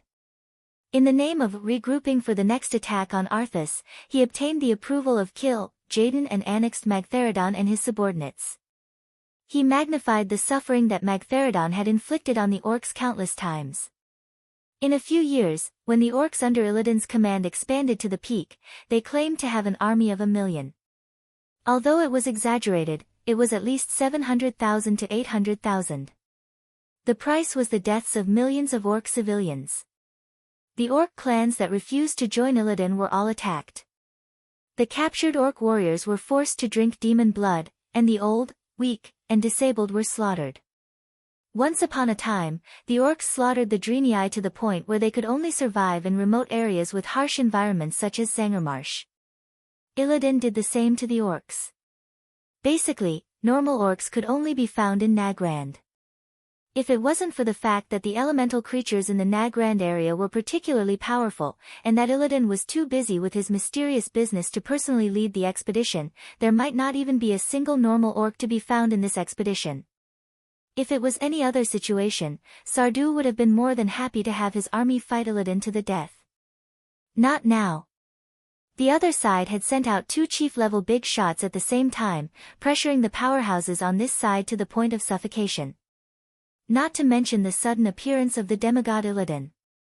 Thrall turned his head abruptly and met Wayland's eyes. Both parties nodded in unison. Gruul. Holy light. Punish it. Thrall's ultimate move was to call his underlings. He didn't let the dragon slayer Gruul enter the Black Temple because his body was too large. Once he entered, the predecessor of the Black Temple, the Temple of Karabaer, which was extremely precious to the Draenei, would no longer exist. Wayland, on the other hand, emitted a bright golden light. He wanted to use all the power of holy light in his body to directly destroy the soul box. He wanted to break the shackles of the soul box in one go. This was not an easy decision to make. But in front of a strong enemy, they had no choice at all. Thrall shouted the call through the magic communication device and was immediately received by Gruul. For a moment, there was a terrifying roar from far and near outside the temple. Gruul, this terrifying ancient beast, was rushing over at high speed. He was like a King Kong, climbing up from the outer wall of the temple. In just 5 seconds, there was a loud crack on the outer wall closest to the west side of the temple. A crack appeared on the seemingly hard and thick outer wall, and then the crack turned into cobweb-like cracks. In the next moment, the wall exploded, and a strong earthy yellow light shone in from the outside. The building structure of the temple collapsed due to the strong impact. The 30-meter-tall pillars that required at least 3 people to wrap their arms around collapsed like building blocks. The huge floor tiles stacked up layer by layer like broken waves. It was just Gruul's first hit on the wall, but the shock wave caused by the surging force blew many ordinary orc warriors away several times. Some of the unlucky ones were pierced in the neck by sharp stone fragments. When his compatriots tried to cover his fountain of blood, the guy was already finished. It was at this time that Illidan ignored Wayland, who was attacking the soul box with a big move. His figure flashed and disappeared. When he reappeared, he was standing on the back of Gruul's huge left hand. Illidan's action stunned Gruul. The dragon slayer shook his huge head and slowly moved his face closer to Illidan. When Gruul noticed that the other party was not afraid at all, he suddenly felt that his dignity was being challenged. Who was he? He was the great lord of the Blade Peak Mountain, the most powerful creature on this planet. Any existence that came to the Blade Peak Mountain would have to take a detour and pray not to offend his dignity. A mere little thing dared to provoke him. Grohl opened his mouth full of fangs and let out a deafening roar at the little thing. Roar. It was a roar that would make even a giant dragon tremble in fear. In the next moment, Grohl suddenly raised his arm. He wanted to smash Illidan into the top wall of the temple. He could almost see Illidan being smashed into meat paste. However, Illidan only raised his left hand. The slender arm unique to the Night Elves held against the top wall of the temple out of thin air. This hand seemed to have an invisible magic that could bind the air together, forming a huge and invisible pillar that firmly resisted Grohl's great strength. Grohl's terrifying brute force that could overturn rivers and seas seemed to have hit the ground. No matter how violent his strength was, he could not move Illidan to the top of the temple in the slightest. Illidan's mouth curled into a sneer. A beast that only knows how to use brute force dares to call himself a king. As his voice fell, a dark green light exploded from Illidan's body. Chapter 1479. Grohl's arm suddenly sank. He tried to raise his hand, but it was as if he was locked by a set of invisible heavy shackles, and he could not move at all. Illidan slowly pulled out the pair of famous green blades from behind him and gently crossed them in front of him. Clang! It was a crisp and sonorous sound. Bright green demonic energy rippled on Azanatha's blades. The pair of divine weapons that were stolen from the Void Lord and were once again controlled by a Darksider suddenly resonated cheerfully. The gravel that fell from the broken roof fell on the blades and immediately hit an invisible barrier, refracting and bouncing off. The dazzling demonic light on the blades did not disappear in a flash, but became more and more violent. The dazzling green light seemed to overwhelm all the light in the large temple. As Illidan's fierce aura spread out, everything around him seemed to tremble in the storm. Get out of the way. Thrall finally couldn't help but shout. Get out of the way. How? If it was an agile thief, it would be no problem. Even the burly orc warrior had a decent dodge rate. But Grohl the Dragon Slayer had the size of a hill, and he could only take all the attacks head-on. Along with the sound of the wind being cut, an illusion appeared. It looked like there were countless crescent moons shining with blazing green light flying towards Grohl. Grohl roared. He had just balanced his body and raised his right claw to slap. It was at this moment that a strange dislocation occurred in space. At the last moment, Grohl the Dragon Slayer suddenly tilted his head. As a result, a long green line appeared at the connection between his left shoulder and his body. No! Thrall cried out in the distance. Grohl was a peerless powerhouse that he had spent a lot of money to bring into the tribe. Although this kind of method of relying on outsiders was a bit unreliable, in order to gain more voice in the communication with the Alliance, the existence of a demigod powerhouse was necessary. Even if Grohl was only a demigod and not a real demigod. Now, Grohl was obviously going to suffer a big loss. Because behind Grohl's arm, the extension of the green line could be clearly seen on the thick outer wall of the temple. It wasn't until a full second later that everyone saw Grohl's huge left arm, which was comparable to a train car, fly out. His arm spun in the air for about 5 or 6 times before finally crashing down onto the battlefield below. The arm that was chopped off fell in the middle of a group of tribesmen.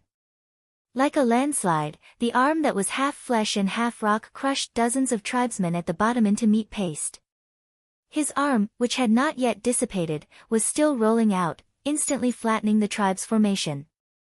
Countless warriors of the tribe had their bones broken from the impact and died on the spot. The tribal warlords who were commanding the battle below stared at this scene dumbfounded. Their impression of Grohl's invincibility collapsed in just a few seconds. This was not the end. When Illidan's dual blades of Azanoth cut off Grohl's arm, suddenly, a rustling sound came from above and below the hall. It was as if something was breaking. No, it was no longer breaking, it was simply collapsing. The people in the fierce battle couldn't help but look back. The half of the temple hall closest to the outer wall suddenly split along the green line that Illidan had cut out. The side that was not connected to the foundation or supporting pillars, along with Grohl, who had lost his balance, fell down with a rumble and instantly fell to the flat ground near the entrance of the temple, causing even more terrifying secondary damage. Grohl was not dead, and his exasperated roar informed them of the fact. It was obvious that Grohl would not be able to participate in the battle in a short period of time. At this moment, everyone finally had a relatively clear understanding of the strength of Illidan, the king of the Outlands. No one present was a match for Illidan. For a moment, the air was dead silent.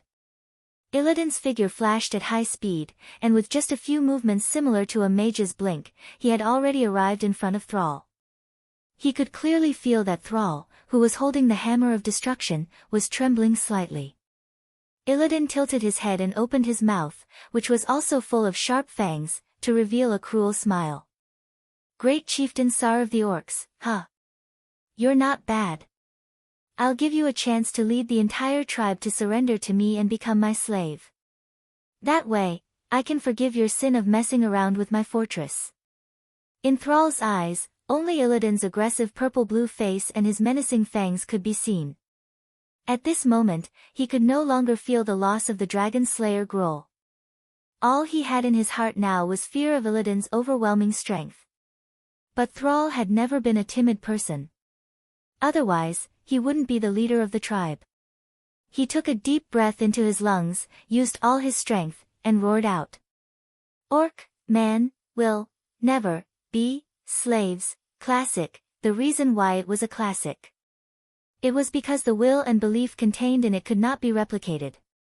9 years ago, in the face of the powerful alliance, Thrall led the enslaved orcs to break free from the cage and break the shackles to gain freedom.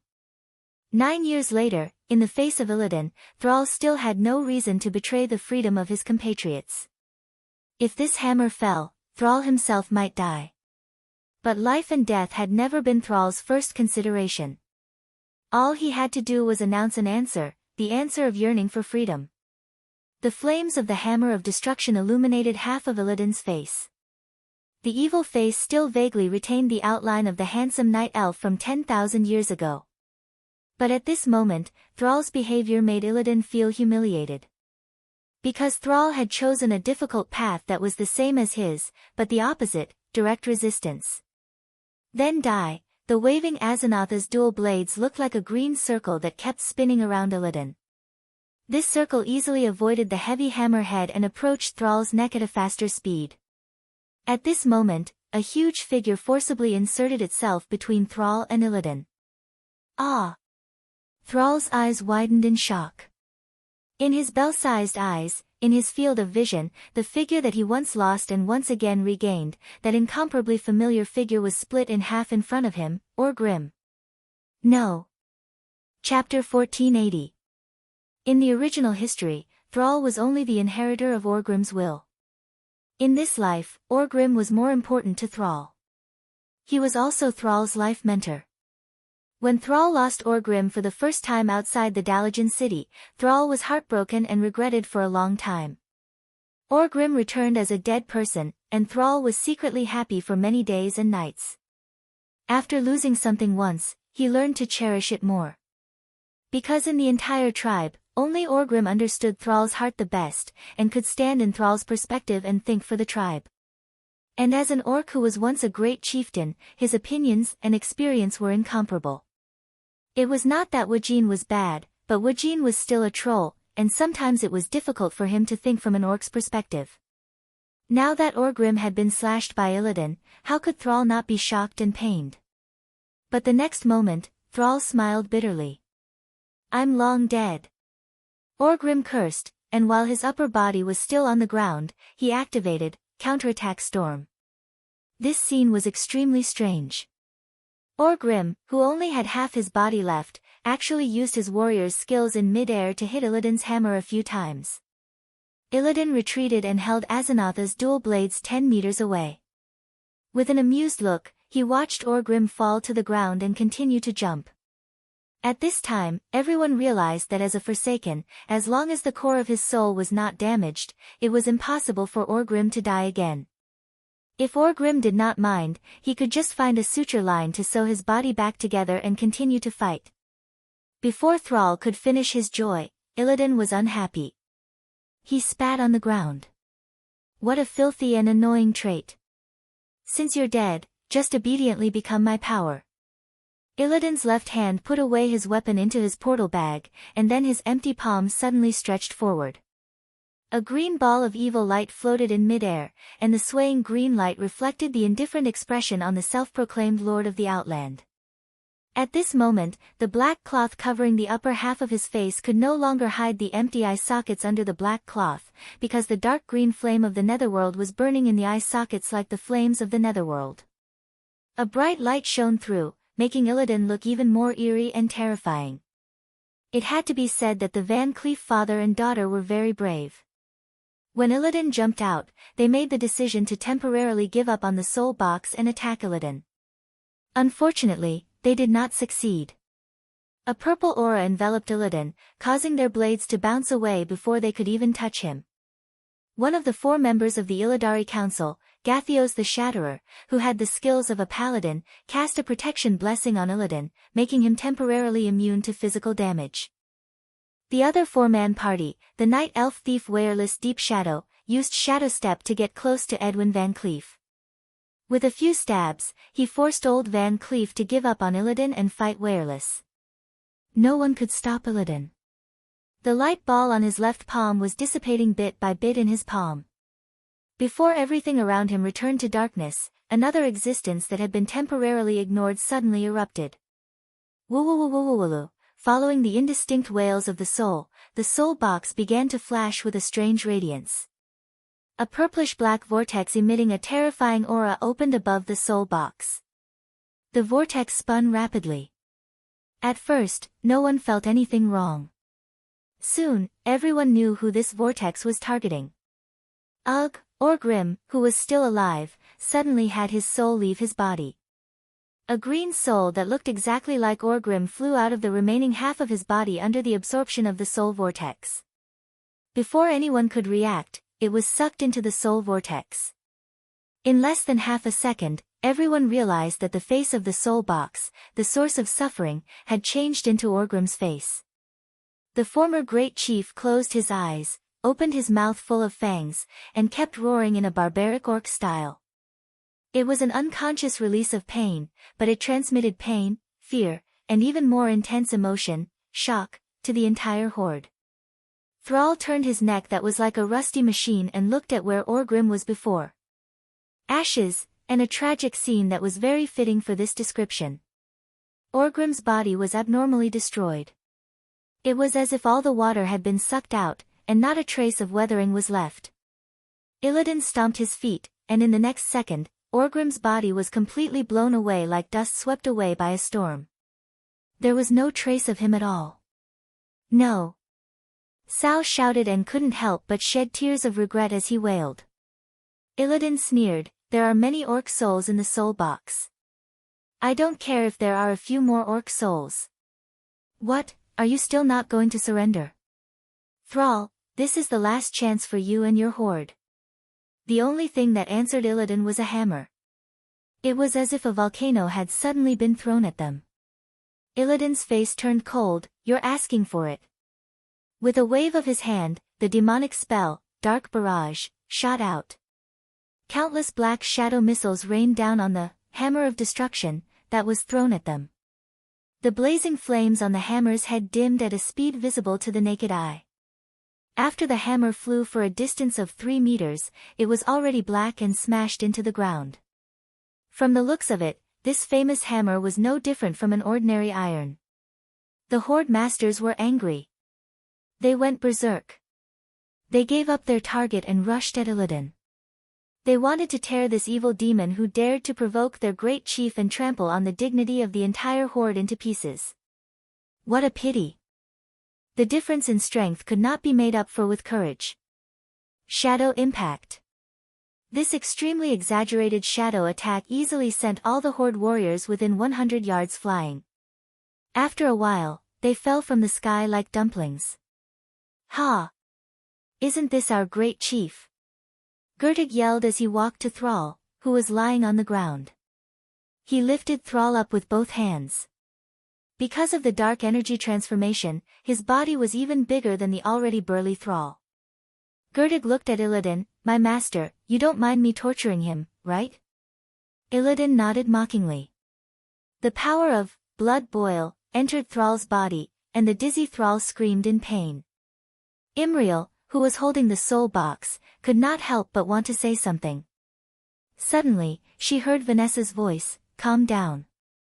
Master is here." Chapter 1481. Shameless bastard, even if you gain power, you are still scum. Despicable bastard. Let go of your claws. It was a handsome voice. A formless voice could not possibly be described as handsome. But hearing this voice, it naturally reminded people of those handsome men who brought disaster to a country, affected the employment rate of single dogs, and made more girls have unrealistic fantasies.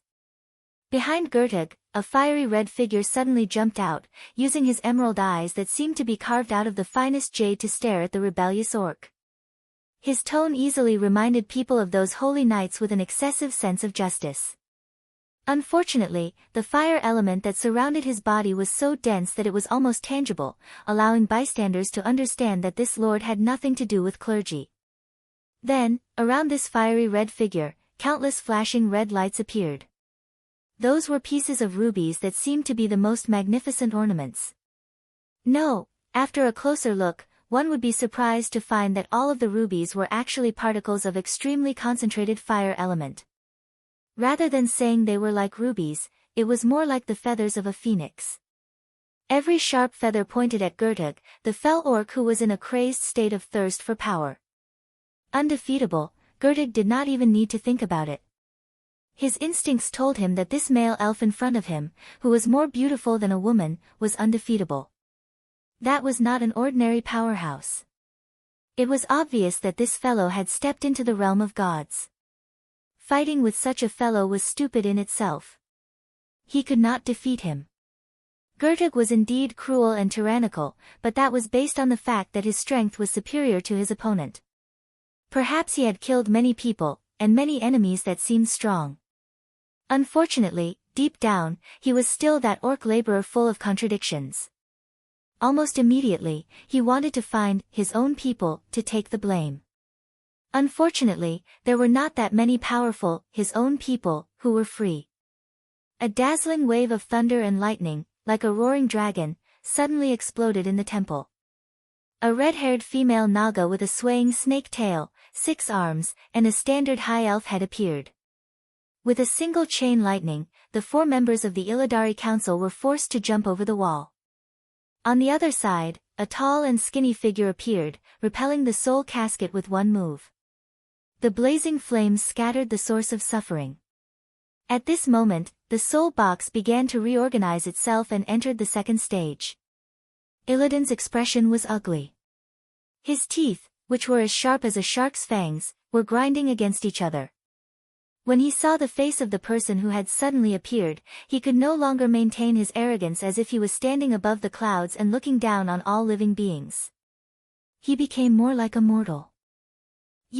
After Illidan's aggressive first note, it was followed by a deflated note that sounded like he was falling off a cliff. Duque had never thought that one day, he would hear a word or a syllable that contained such rich emotions. Originally, Duque wanted to show off a little and ask Illidan if he would choose to forgive her. He also wanted to compare what Illidan had in common with Mario's Luigi, the Teenage Mutant Ninja Turtles, Timo, and Guan Yu. She even wanted to sing, "The vast grassland is your love," but when they met, Duque found himself unable to complain. Because what he saw was the gentle gaze of an infatuated man. At this moment in Karazhan, Tyrande, who was in Duque's arms, could not help but turn her head and say in a mosquito-like voice, "He knows that Duque's is fake. He also knows that I am watching him." Yes. How could a truly peerless master not see through that the Duque in front of him was just an empty shell? In this life, Illidan did not have the chance to obtain the loyalty of Kael, so the only one who betrayed him was Vashj. However, Illidan didn't look at anyone else. He only looked at the puppet duke, hoping to see the figure of someone he was familiar with from those strange and disgusting eyes. As the brother of Malfurion Stormrage, Illidan's story was too legendary. Before he resolutely left Tyrand's side, his last words were, "No matter what I do, no matter what I become, I will always care about you, Tyrand." If this sentence was used as a love letter, it would probably be very lethal. Unfortunately, in this life, everything was ruined by Duque. The two brothers' fight for Tyrand had stopped because of the ancient war. When they came back to their senses, Tyrand had already been taken by Duque in the name of saving the world when she was captured, and there was no turning back. If Duque was just a despicable and shameless person who took advantage of others when they were weak, then the two brothers might still have a chance. If Tyrand was willing, they probably would not refuse. Unfortunately, Duque played a huge game of infernal affairs. Not only did he foil the Burning Legion's plan to invade Azeroth, but he also blew up Sardra's largest fortress in the Twisted Nether, becoming the greatest hero of all time. It was because of the double conquest of body and mind, as well as the approval of the moon goddess Elune, that Tyrand was determined to keep her chastity for Duque for 10,000 years, and refused any new relationships. As a result, Illidan's secret love could only be a secret love. The first and most beautiful love ended before it even began. Just like in history, if Malfurion had taken Tyrand, perhaps Illidan would have been even angrier. But if Duque had won the first prize, Illidan surprisingly did not find it so hard to accept. At least this was not the double blow of family and love. After all, Duque's performance in that battle was even more outstanding, and he had achieved something that he could only look up to. However, acceptance was acceptance. When it came to the Burning Legion, Illidan had a completely different view. On the other hand, Duque was also quite conflicted. Just by looking at Illidan through the endless nether on the magic mirror screen, Tyrand's emotions were already a little out of control. After saying that, Tyrand fiercely kissed Duque a few times. "Duque, if it's possible, and I'm saying if, you really have that luxury, please give Illidan redemption." As she said that, Tyrand forcefully squeezed her body against Duque's chest. If it was in the past, feeling the pressure of Mount Hyjal, Duque would have been very happy, and he would be happily revising some 48 moves with Tyrand. But right now, Duque really could not bring himself to be happy. Redemption? This was a phrase that only people who had fallen into evil would use. If Duque remembered correctly, Illidan was playing infernal affairs at this time. Chapter 1482. Illidan had disappeared for so long, even abandoning his base. He must have gone to one of the bases of the Burning Legion, the home planet of the Eridar people, Argus. What was worse was that because Du had already played dirty 10,000 years ago and caused Sargeras to bleed, Illidan wanted to play dirty. It was more than twice as difficult. He didn't know if Illidan had succeeded, but whether he had succeeded or not, and whether he was really playing dirty, Duque could only pretend that he didn't know. Once he was exposed, Illidan, who was probably a good comrade working behind the enemy lines, would be destroyed. Sigh. Duque sighed softly and hugged Tyrand's waist tightly. Their chests were pressed against each other, and they could clearly feel each other's heartbeat. The end of a true fallen is destruction. Only those with kindness in their hearts have hope of salvation. Hearing Duque's words, Tyrand couldn't help but look into the room. From the start of the attack on the Black Temple, Duque had moved Karazhan's command center to the elemental mana pool at the top of the Mage Tower. The mana pool was like a 5-man football field. The elemental emissaries led by Khadgar were monitoring the operation of the magic net, making adjustments from time to change the flow and supply of mana. At the side of the field was the command center where Duque and Tyrand were. Although the room was very comfortable, with a desk and a bed to rest on, this was undoubtedly the core of Karazhan's control. All the large mana circuits were located in the command center. From here, Tyrand could see the few elemental emissaries in the elemental pool. Thaddeus, who had been turned into a monster-like construct by the cataclysm, was no longer a living person, but he could still smile and live on as an elemental creature. Sapphiron, the bone dragon that had once brought death and destruction to Azeroth, was now performing his duties gracefully. Black Witch Farina, who had once been a vicious woman, was now obedient like a little wife who would only be bullied, helping Khadgar. There was also Onyxia, the infamous little female dragon, who seemed to have completely accepted her identity as a mount. She was willing to let Duke ride her day and night as if she was in danger. When Duque didn't have time to care about her, she would either stay in her room full of gold coins and sleep soundly, or, like now, she would gracefully put up her orchid fingers and gently sip the warm black tea. Of course, the entertainment program that the Black Dragon Princess watched to kill time while drinking tea wasn't anything good. Watching the various creatures that invaded Karazhan through the cracks in space being crushed by the Einherjars of Karazhan was her favorite hobby. Tyron thought of the Karaji twin emperors who were still at the front lines, Prince Kale, that's who had been labeled a traitor, and Vashj who had recently returned. Tyron suddenly felt a lot better. So many fallen and terrible people had found redemption after meeting Duque. Perhaps Illidan could too. Duque could clearly feel that Tyron's body was no longer tense. The High Priestess was as soft as water when she relaxed. Duque smiled bitterly. Many things were happening in Karazhan, but the Black Temple didn't stop either. Kale, that's was able to defeat Gurtig in a single exchange. After all, the mutant fell orc boss' biggest trump card, Blood Boil, was completely ineffective against Kale, that's. Boil? My blood has never turned cold, nor has it ever stopped. Kale, that's opened his arms, and a fire phoenix rose from his wide red cloak with golden edges. With a clear cry of the phoenix, countless fire feathers rained down on Gurtig, easily making him repent in the purgatory of flames. Ah, Gurtig rolled in the sea of fire in pain. He was knocked down, but he didn't die on the spot. The many evil potions that he had drunk had greatly strengthened his body. While his body grew larger, he also had resistance to various elements. This only increased his pain. Just 2 meters away, Thrall watched silently as Gurtig walked towards death, but didn't try to stop him. Every true orc would despise this guy who had blasphemed the bravery of the orcs and blasphemed the most precious tradition. The soul box fell into silence. Perhaps it would enter the second stage in a minute or two. At this point in time, the battle stopped. Illidan didn't move.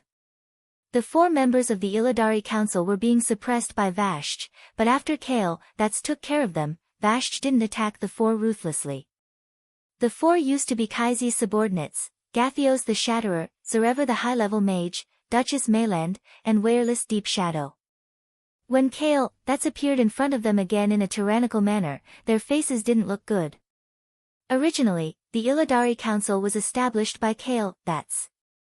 The role of the council was to manage the Black Temple for Illidan and deal with the various daily affairs of the Black Temple.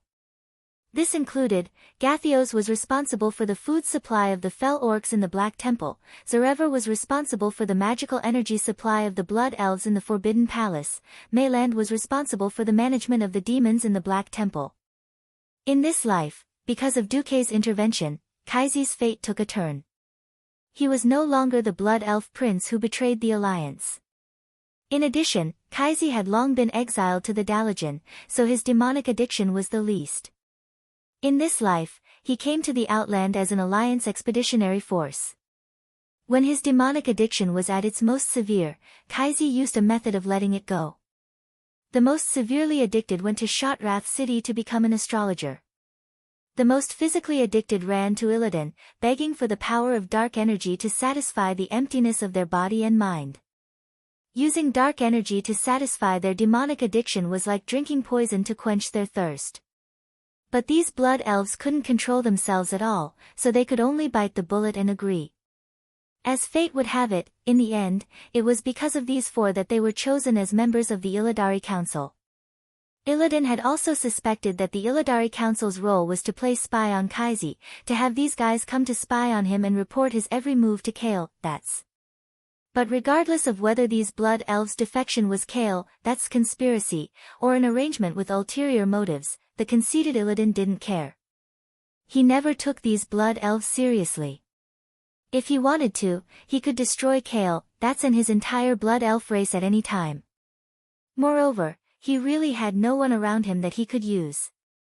Interestingly, at this moment, when the four of them saw their former master, their awkward expressions showed that they had really come to seek refuge with Illidan. Chapter 1483. If Kale, that was still the half-baked commander who had lost contact with his home planet and was in an awkward position, and could not solve his subordinate's demon addiction, then Illidari and the others could just abandon Kale, that's.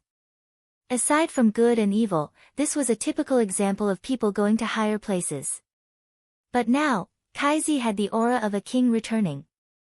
It was obvious that Kale, had used some way to temporarily merge his mount, the phoenix named Ao, into his body, and obtained most of the power of this phoenix that had just entered adulthood. Compared to the dragon slayer Gruul, this was also a demigod body, even if there was a time limit. Under normal circumstances, Kale, should not have played his trump cards so early. However, the Alliance's cards were stronger. Vashj, recognized as the strongest among Illidan's subordinates. This wasn't a matter of selection, but a matter of fighting. When Illidan was in control of the Outland, Vashj, Magtheridon, and Mother Shiraz all seemed to be in this position. Vashj defeated two other strong people before she proudly ascended to that position. No one thought that Illidan's strongest force would betray him just like that. And it was the most thorough kind. He and his subordinates rebelled together. When Illidari and the others heard the news, they were so angry that they wanted to vomit blood. Especially when they saw Vashj use their water pump to pour water into the Moon Shadow Valley and drown a part of the Black Temple, the four of them almost collapsed. They did not know if it was lucky or not, but just when the four of them thought that the Black Temple could not hold on, Illidan rushed back. This kind of twists and turns was too much for the eyes to take in. On one side was the powerful Illidan. On the other side was the even more mysterious weave demigod Duke Marcus. No one knew who the winner would be. Almost as soon as Kale, appeared, Illidan felt the four of them waver. Illidan sneered, but did not say it out loud. In his eyes, the deciding factor was always the small group with the strongest power. As long as the final winner was him, then all problems would be solved. He needed to use the Illidari Council to do chores for him, and he also needed to make the four of them think that he still trusted him. Although the lack of absolute loyalty from the four of them made him a little uncomfortable, so what? After being in the Burning Legion for so long, he no longer believed in the concept of loyalty. As long as he had the strength, even the most ferocious demon would obey his orders. It was because of this that he allowed the council to continue to exist, which was filled with inner conflicts.